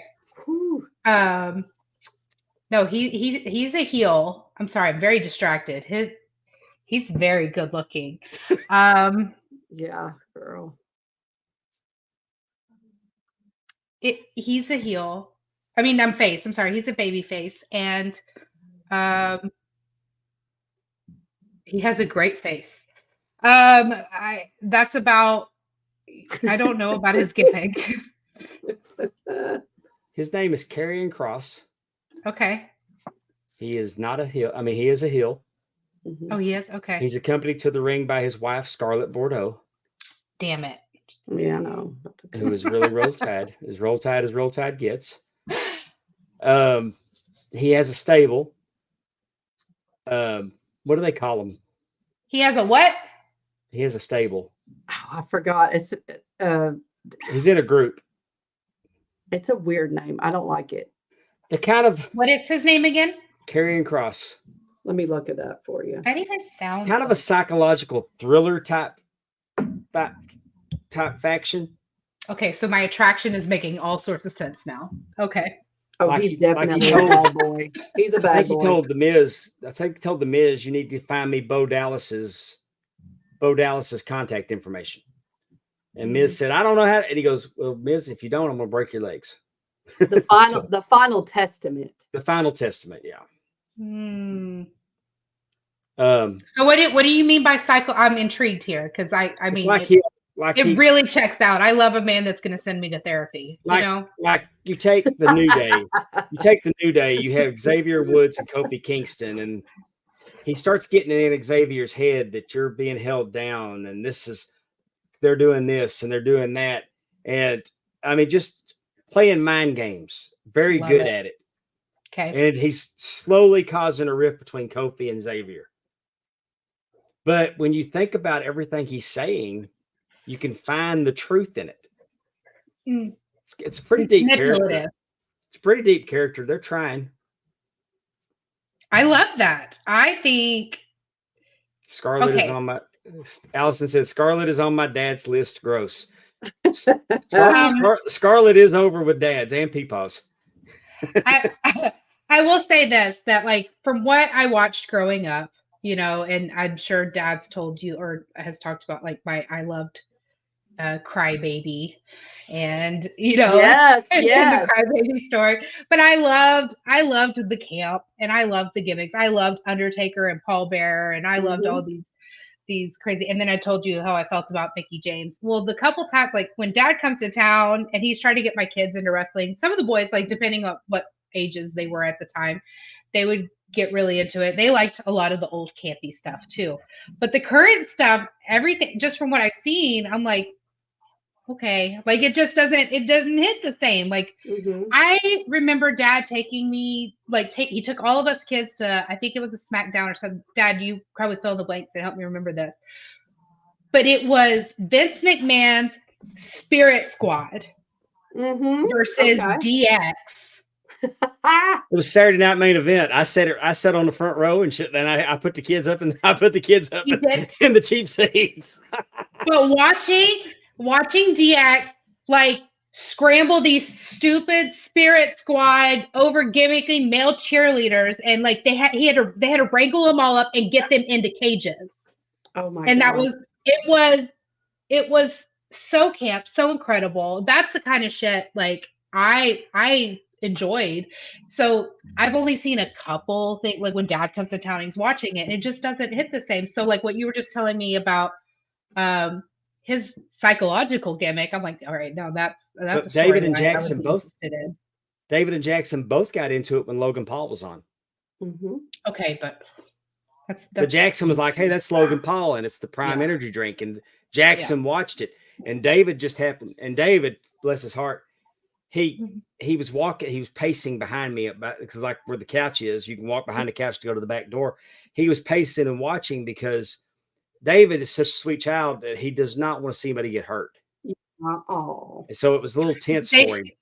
David's on the spectrum, and he does have like some anxiety triggers, and one of those is like he has a really hard time watching movies because he doesn't like when we get to the plot of a movie and the characters are facing any kind of like issues. He's very much like me, where he's overly empathetic, and so wrestling is just physically hard for him to watch because he like emphatically feels for like the pain that he's watching on the screen. So, but Logan Paul does all that high flying stuff and the risks taking, and bless his heart. That's so sweet. But I mean, that's what I mean. How I've always said Logan Paul was definitely worth being there because he brings in fans that would not normally watch it. Oh well, yeah, or even know what it was. I mean, again, like you said, my grandsons had no interest in professional wrestling, right? And just the fact that he was on at WWE and going live on Instagram during his match or whatever he was doing, coming down the ring. I mean, that I can only imagine. And that was would have been like. And that show that I took my kids to, that was Saturday night's Main Event. And if you'd like, you can watch that over at the Ram Network with myself and Terry Weaver. I want to go back and watch that again. I was there. We covered that. Yeah, because I was on the front row, and that you'll need to help me. I'd honestly forgot the kids. I would love to go back and watch it. Oh yeah, that would be fun. Is that the one where you caught Shawn Michaels' shirt? Is that the show? Okay, I was going to say, I remember But you you saying noticed that she talked about DX and the Spirit Squad, and she didn't mention Hulk and Brooke. So that's what her memory she took away from it was that main event, the DX and the Spirit Squad, which was a great match. A lot of fun. It was absurd. It was absolutely absurd and stupid, but in the best way. Right. That whole, I mean, Dolph Ziggler, Nick Nemeth, who came from the he was Spirit in Squad, that. he's still wrestling. He's the TNA champion, right? TNA champion. So one of them got out something good from the Spirit Squad. You just never know what you start off with, what you'll end up with. Come a long way. That's right. Do you want to do my trivia? I am. I don't know if Sarah's going to know any of them. I will be interesting to know if you know any of them. It's very rare that I do. I give it's multiple choice, so I think it'd be fun. I think you're going to like it when I tell you what it's about. Let's play trivia.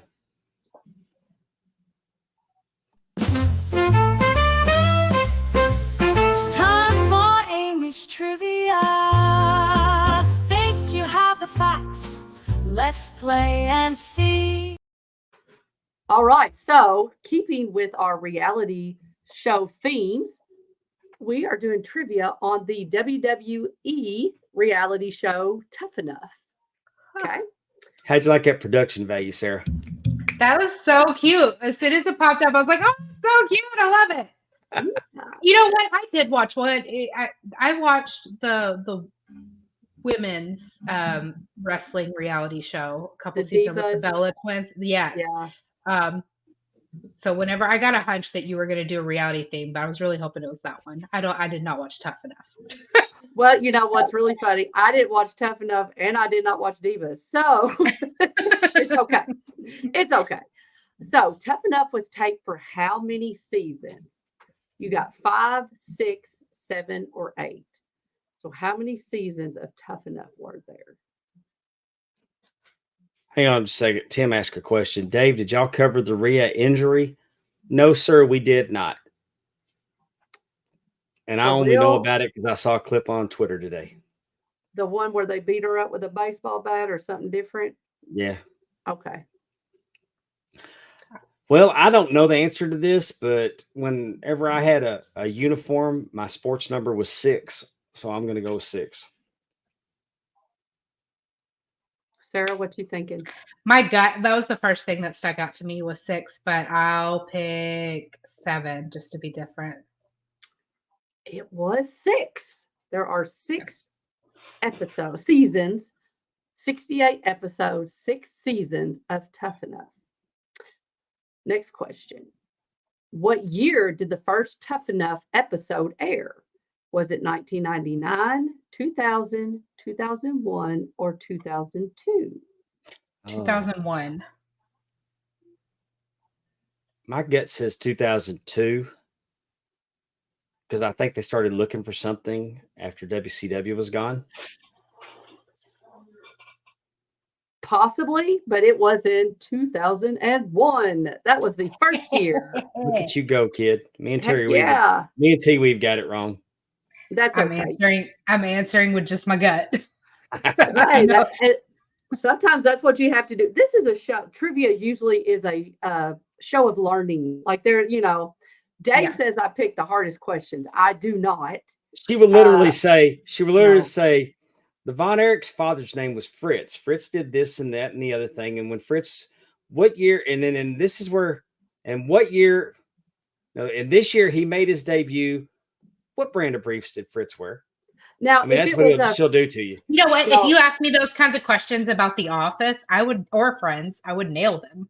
See, and that's the reason why I asked those type of questions to Dave about the Von Erichs, because I can't just go say, who's the oldest Von Erich, because it's, I have to get more. You got to challenge him. You do. In the middle.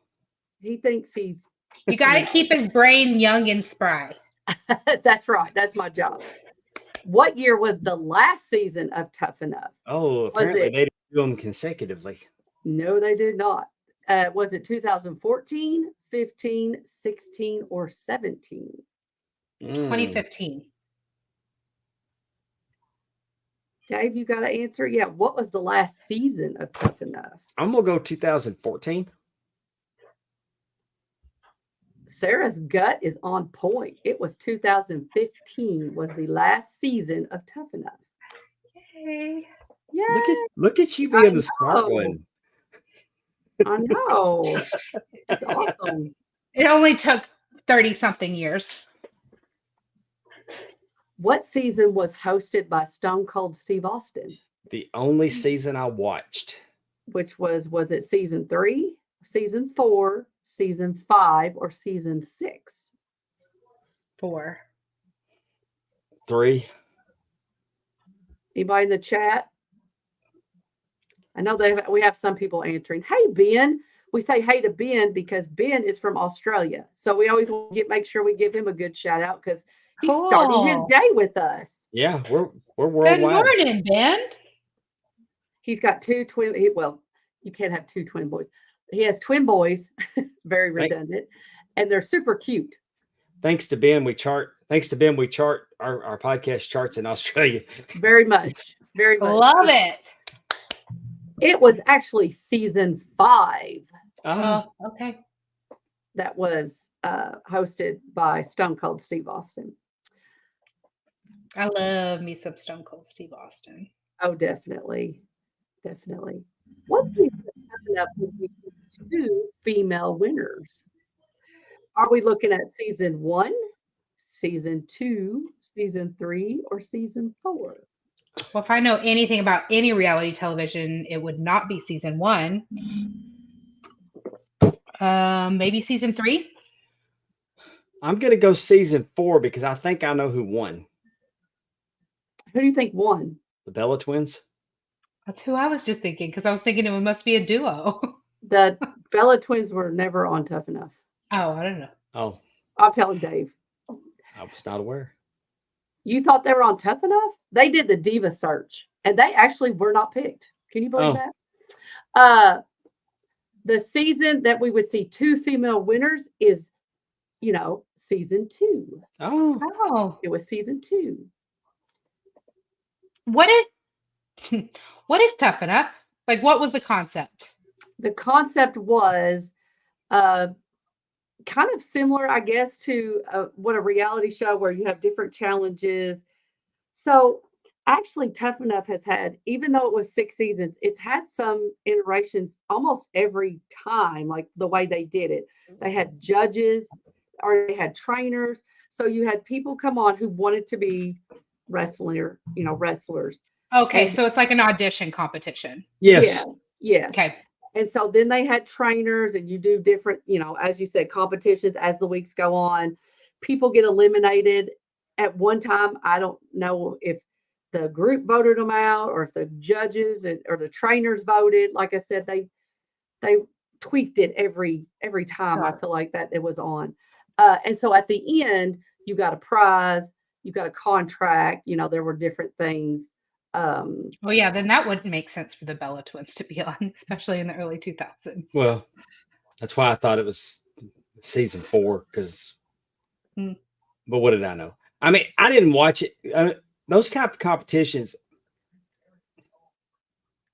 Glee had one. It was the kayfabe. It was the pulling back the curtain that I didn't care for. You are And old school in that way. Yeah, it was a production of with WWE and MTV these first couple of seasons. So, Yeah. like I said, it was kind of during that height. They were still trying to tweak it and figure out how to make Was it the Miz- work the best. Miz on Tough Enough? He was. Yeah, okay. He was. Next question. What season was John Hennigan, aka John Morrison, one of the winners? Was it 3? John Morrison, Johnny Nitro, Johnny. Yeah. TNA or Wrestling, Impact, Johnny Impact. Is he He- Johnny Wrestling? I thought that was what's He's his been name? some of everything. He's Johnny wherever he works. That's true. But when he won Tough Enough, was it season 3, 4, 5, or 6? I'm gonna go. T Weave said 3, but he hadn't been hitting that great tonight. So it had to be early because he's been around forever. I'm gonna say season 4. I'll say season 3. You should have You'd gone with like this T guy. Weave. You should You'd have like gone this with guy. I T think Weave. he's a legit 8-pack. Oh yeah, he's a nice one to look at too.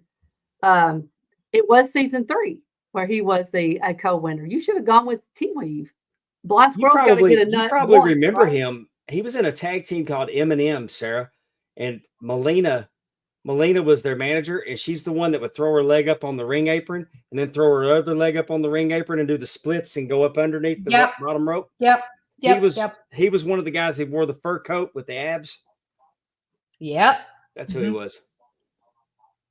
And does he still wrestle? He does, Yes. doesn't he? He's out there. So he's definitely one that's been with WWE and he's gone to Impact. I mean, he's definitely He's been in AEW. I think he's currently. Oh no, he's married to Ty Valkyrie. yeah, Does AJ Styles still wrestle? Yes. yes. He was my biggest crush. Like, biggest crush. He's definitely still, Yeah, he just came back. He just came back and he got hurt his first night back. Oh, no. But yeah, he's a hot I one had the too. biggest crush on him. What season would we see competitors Mike Mizanin, who is the Miz, and Ryan Reeves, who ended up being Ryback? He was also on Tough Enough. Was it season 3, 4, 5, or 6? 4 is calling out to me. Yeah. That's because it is the answer. It was season 4. I didn't know that Ryback. I didn't know Ryback was on Tough Enough. Yep, he sure was. You know what's really interesting, and I don't know, Sarah, if you see this a lot with your reality shows, it's not so much the winner, it's other people that were on the show that end up being successful and Yeah, 'cause I don't know if these- contracts or whatever.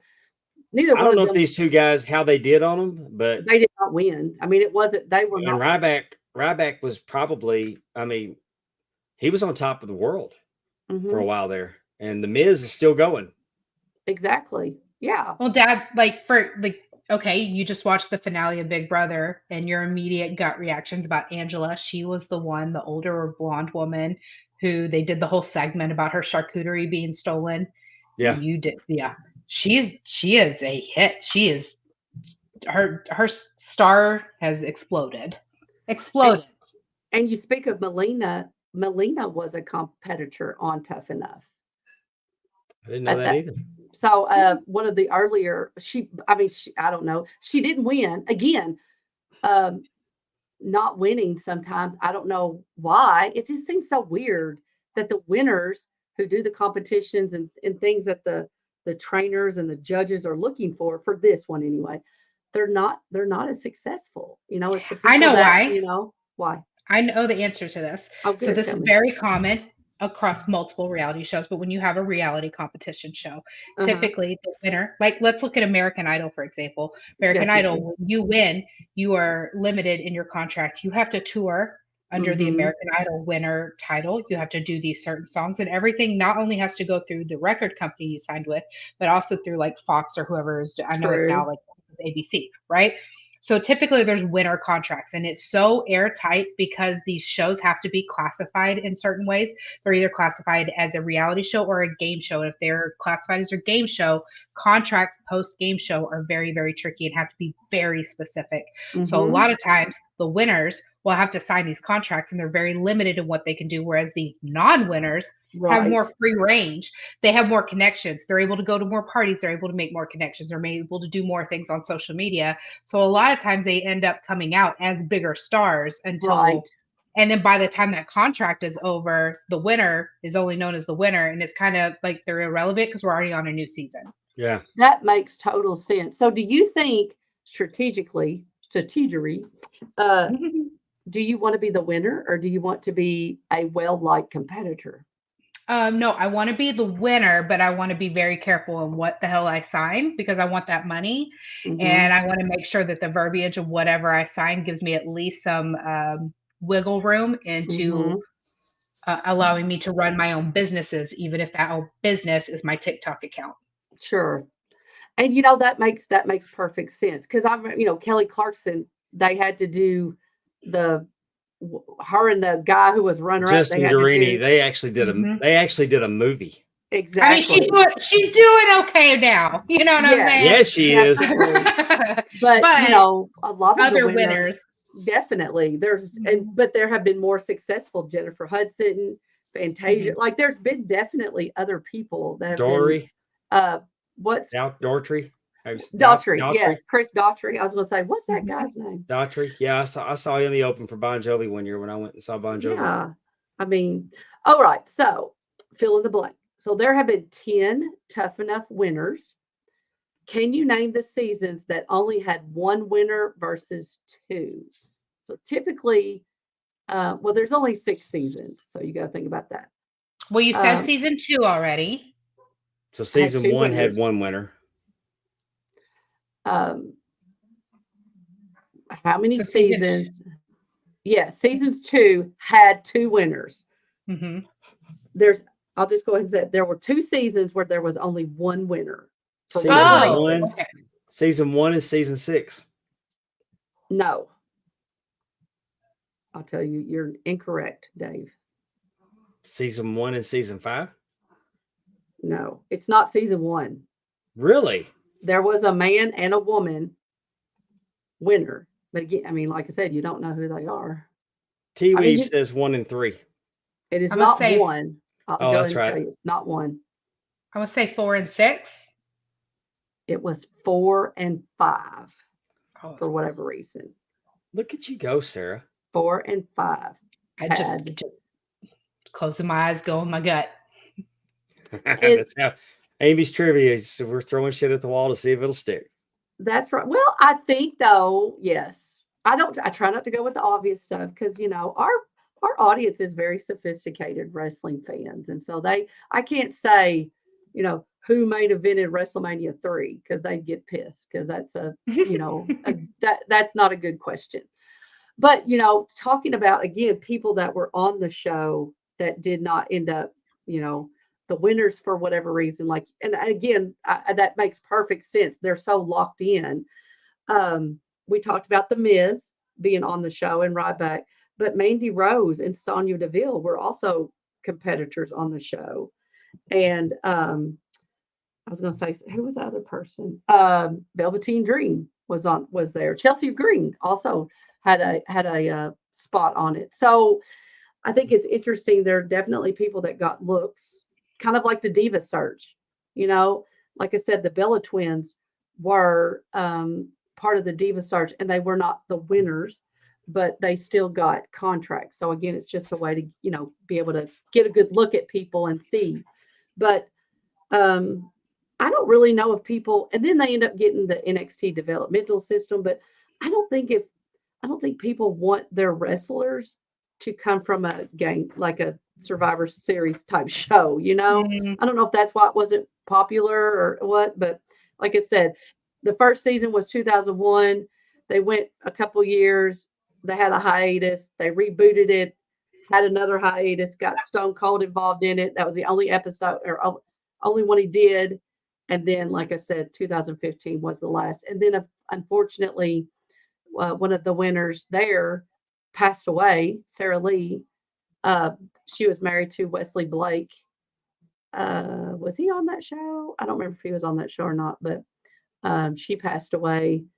But there have been some really interesting stories that have come out of Tough Enough. That was the whole Pruder versus Kurt Angle. That was like a shoot, Kurt Angle was a very famous professional wrestler and an Olympic champion. You might have remembered him. He was kind of during that time of the Undertaker and stuff. And He won an Olympic gold medal with a broken freaking neck. They actually had a shoot wrestling, actual wrestling match. Daniel Pruder tried to shoot on him. And so that kind of got, a little crazy. One of the other wrestlers, Matt Capitelli, he ended up passing away from brain cancer, but there was an incident with Hardcore Holly that maybe he roughed him up a little, or Hardcore Holly maybe was a little rough with them, being a brand new, in the ring. So it's interesting just to see all of that. But yes, so check it out. It's only six Very seasons, cool. 68 episodes, so it's an easy watch.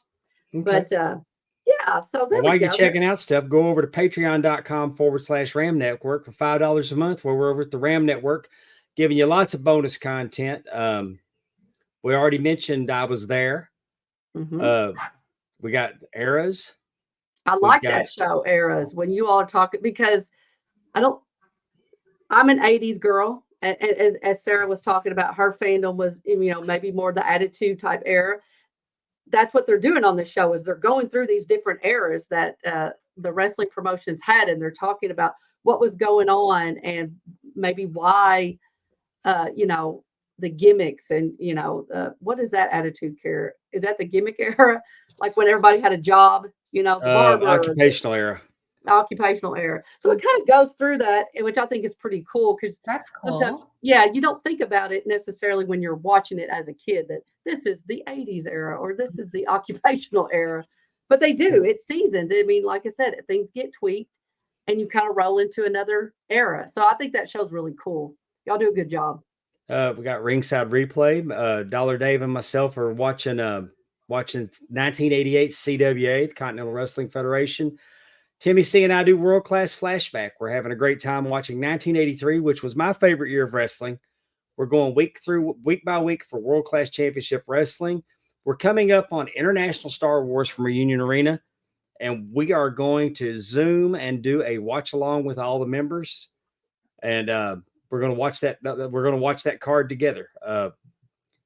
World title match. We have Giant Baba. We have Tenru. We have Jumbo Sharuda. Lots of international flavor on that show. Then we will, of course, get the hair match between Buddy Roberts and Iceman King Parsons. Thank you, Ben. I appreciate it. I'm working on that. I told you that, and you didn't tell me thank you. Thank you, last Amy. week.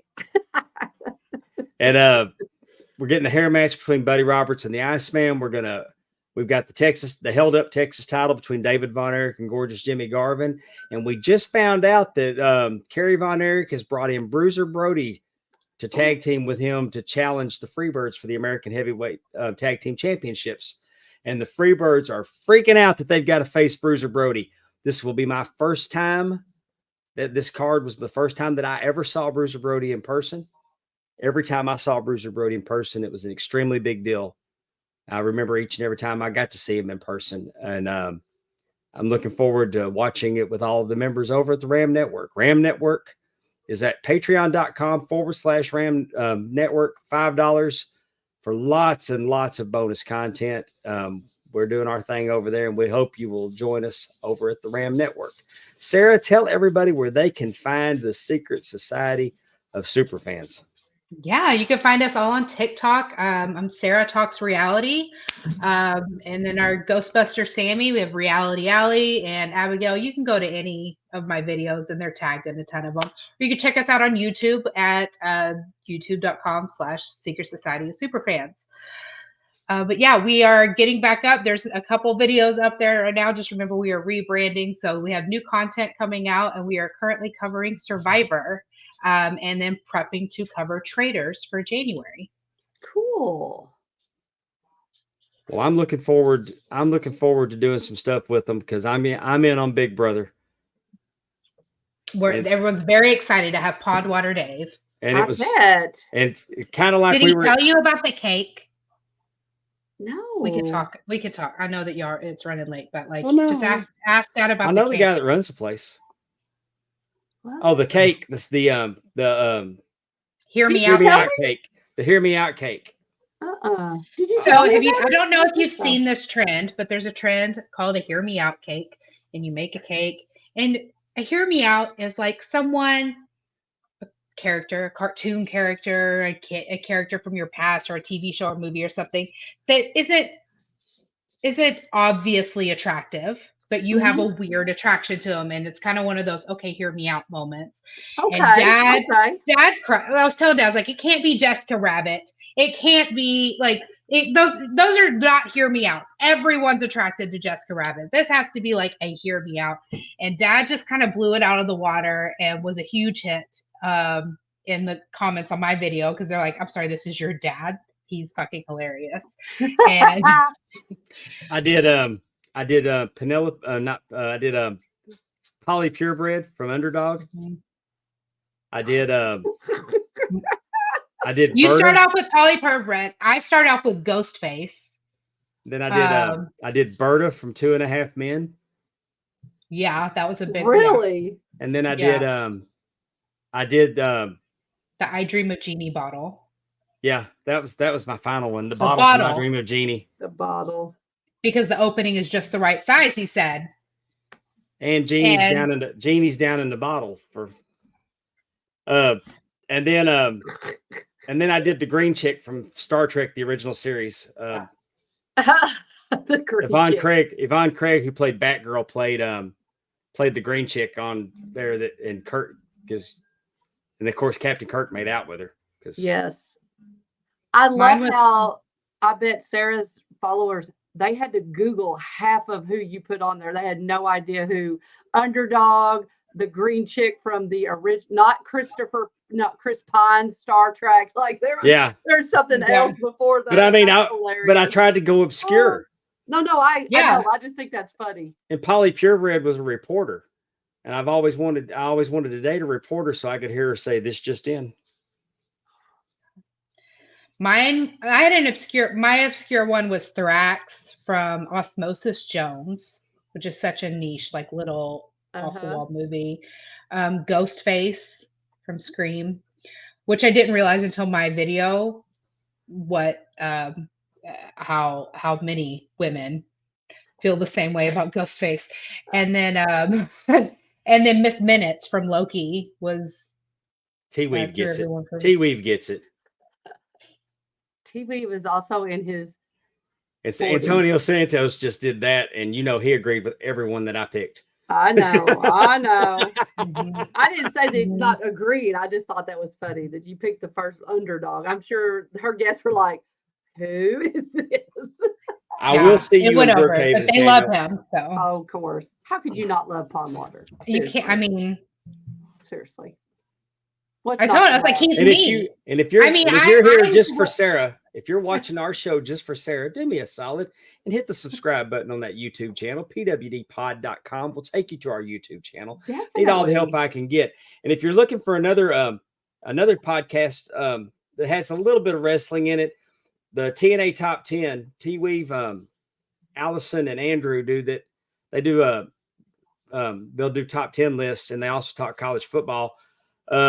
This week's top 10 list was top 10 Halloween candies. Yes. Top 10 Halloween candies. Sounds like a fun show. It is. They did we did costumes. Movie franchises. Costumes, ice cream, a lot of food related things. Love it. Yes, it's really fun. They put them out. I mean, anybody can take the survey. So I mean, they put the survey out every week, and so anybody can vote on it. Yeah, I so always retweet it. It's the more voters, the better. Yeah, and it's really fun because then you could. I mean, people have really some people have chosen that's the hill they want to die on. That Kit Kats are better than whatever. It's kind of fun to see that interaction between people. That it is a common game when we have fire pit night with our friends. We do something called draft, and it'll be like fast food, and you pick your favorite fast food item, but nobody else can pick that. And you go, it's kind of like drafting fast food items, and we will get into fights over preferred Pop-Tart flavors or who has the better chicken sandwich. Yes, I was going to say they've done hamburgers before, and again, that's one of those things that's like you've never had a XYZ burger. Yeah. I'm in Kentucky. Obviously, you're in Texas and Mississippi. They start talking about stuff that's up north or in and out. I've never been to a Jack in the Box. I mean, we just don't have those here. So, it kind of gives you an idea. Some people have never eaten at a Waffle House. Can you believe they never even heard of Waffle House? I didn't even know that was a thing. So wait, I'm sorry. You have Jack in the Box in Kentucky? No, we don't. I'm saying we don't have Jack in the Box in Mississippi. I've never had it. Not even in the big cities of Lexington and Louisville. I don't think I've ever seen them there. Mm-mm. Wow, that's the best drunk food. I know. Me and See, Sarah All right, so- we can't stopped. talk about Me and Sarah Just stopped. stop. We got tacos. We got and egg rolls. We got tacos and egg rolls, and you get 3 of them cheaper than you can buy 2. So I bought the 3-pack, and she ate both of them. I got 1 egg roll. I mean, she didn't like eat half of it. There wasn't no splitting on one of them. She wolfed down 2 of those egg rolls on me, but I that's think fine. you were sending pictures of all your food options. I didn't send the to us. tacos from Jack in the Oh. Box, but I had them. Oh, had 'em. but you I told was us there. that. I was there from Saturday. I was there from Saturday. Oh, a week. It's about a week. Yeah, I was there. I was almost there for a week, and I ate at Jack in the Box 4 times. I feel like they were ragging you because they were like tacos from a Jack in a Box. Like that's not something You that can't can- knock it. I don't even It's know so what good. kind of meat is in the taco, and it doesn't It matter. doesn't matter. Doesn't matter. The best things that are like that is Yeah, why gas ask why? It station, you just know. is what it is. yeah, Mhm. the best, the hole in the the hole in the When I got Ground down kind at the of Stars places. game, I went to a Dallas Stars game with my friend Wayne when we went to when we were there, and after I dropped him off, the town that he lives in, Jack in the Box, closed at 11, and it was like 10:58. So I went the long way home Mhm. so I could get back on the highway and go to Royce City because I knew that was a 24-hour Jack in the Box, Mhm. and I didn't have nowhere else to be. Yeah. I get to come to Dallas in April, and hopefully I will get to try something. Yeah, I the have a Burger King confidence. tried Well, don't- tacos, and they were don't- horrible. You definitely need to try Jack in the Box. Yes. Don't waste your time with In and Out. It's no. Just no. But you need Whataburger. Yeah. Okay. I don't think we have that here either. You can't. No, you don't. We have it here. In But fact, it's- I've had Whataburger. I've had Whataburger twice this week, but I had it today. But Whataburger in Texas hits different. That's where they're It's originally really- from. Oh, okay. Okay. When going- Abigail Right. came here from Boston, it was her first time in Texas. Picked her up from the airport, and we Uh-huh. went straight to Whataburger. Because I'm like, you got to Oh. be indoctrinated into Texas. So when you come into Texas, you got to get you a Whataburger. I bet is it at the airport? Maybe that'd be good. It's the best- like they I'm- have. Yeah, when I as came soon as I across get them- off the airport. Well, the thing is that you don't see a whole lot of them because, I mean, it costs $2 million to get a franchise. Does it? Mm. Yeah, I checked. But let me tell you, when I moved to Mississippi in 2010, when I came across the Mississippi River Bridge, there was a billboard that said there was Whataburger at exit 3. Oh, uh-huh. And so I had a Whataburger and I knew I was going to be okay. And then the little grocery store beside the apartments that I moved into had Bluebell ice cream. So I knew There that I you was go. going to be okay when I got It's here. gonna be okay. Yep. All right. Sarah, thank you so much for coming on tonight. We've had fun. Yes. We got to do this again, especially when Big Brother starts, because I'm going to be in on Big Brother. Yeah, this has been fun. Thank you guys so much. Yes, And thank you for everybody joining go us. listen to Sarah over at the Secret Society of super fans. Catch her on TikTok. She's on there all the time. She gives updates and she'll tell you if there's going to be spoilers, so nothing's spoiled. And support what she does. She does a really good job. She's really entertaining. I know I'm biased, but I love you. Hey, you know what? I look and sound like mom, but let's face it, I'm you. So if they find you entertaining, it's where I get it from. So See, and I would have normally took a shot at your mom, and I'm not going to do it. We could do a reality show about her mom still, after all these years, her mom and her husband come to Christmas. In fact, she spends more Christmases with my sister than I do. What was it? Secret Society of what? Super the fans. Secret Society of Super. Super Fans. Mhm. Okay. I'm subscribing now, but I wanted to make sure I said it Yay. right. Yay! If you're I anywhere am a near subscriber. Brookhaven, Mississippi, Saturday night, Brookhaven, 7:00, BIW, we're going to have Steve Anthony versus Alex Arsenal. Ooh. Yes, Josh was telling us all about that, wasn't he? Yeah, it was just stacked card top to bottom. Alex Kane is coming in to challenge Bam Bam Malone for the BIW championship. We got Barrett Brown on the card against Christian Blake. It's going to be a banger. Who won? Okay, who won between the Southern Royalty, or who's going to be in the tournament? Was that this week? That wasn't in. Was this That wasn't last week. It's No. this coming up. No, it's coming up November 16th in Spring Hill. Oh, okay, okay, sorry. But I jumped the gun. But Alex Arsenal put up had a really good showing against Bam Bam Malone. 2 out of 3 falls. It was a great match. I bet it was. Yeah, I've never been disappointed. It was a good show the other night, and it's going to be an incredible show this Saturday night, and I'm excited to be part of it. And hope to see y'all there if you're anywhere near Brookhaven, Mississippi. Definitely. Until next week, I want to thank everybody that joined us in the chat tonight. Thank you for coming a day late. During basketball season, we may be moving the schedule around a little bit because my granddaughter's playing basketball, and she got fouled last night. She took a hard foul. Ooh. And she got the kid back. She fouled the kid. I mean, the kid got her. Mm-hmm. Kid checked her pretty hard and didn't get a foul called, which was BS. But Maddie got fouled when she got her back, and I would have really liked to seen her pop her back a little bit harder than that. But still, I was real proud of her for doing it. So we're going to be jumping the schedule around a little bit, and we appreciate y'all for bearing with us on that. But for the first lady of the Arn Anderson fan club, for my beautiful daughter, Sarah, I love you. Kiss my grandbabies for me. I'm Pondwater Dave, and we'll see you next week.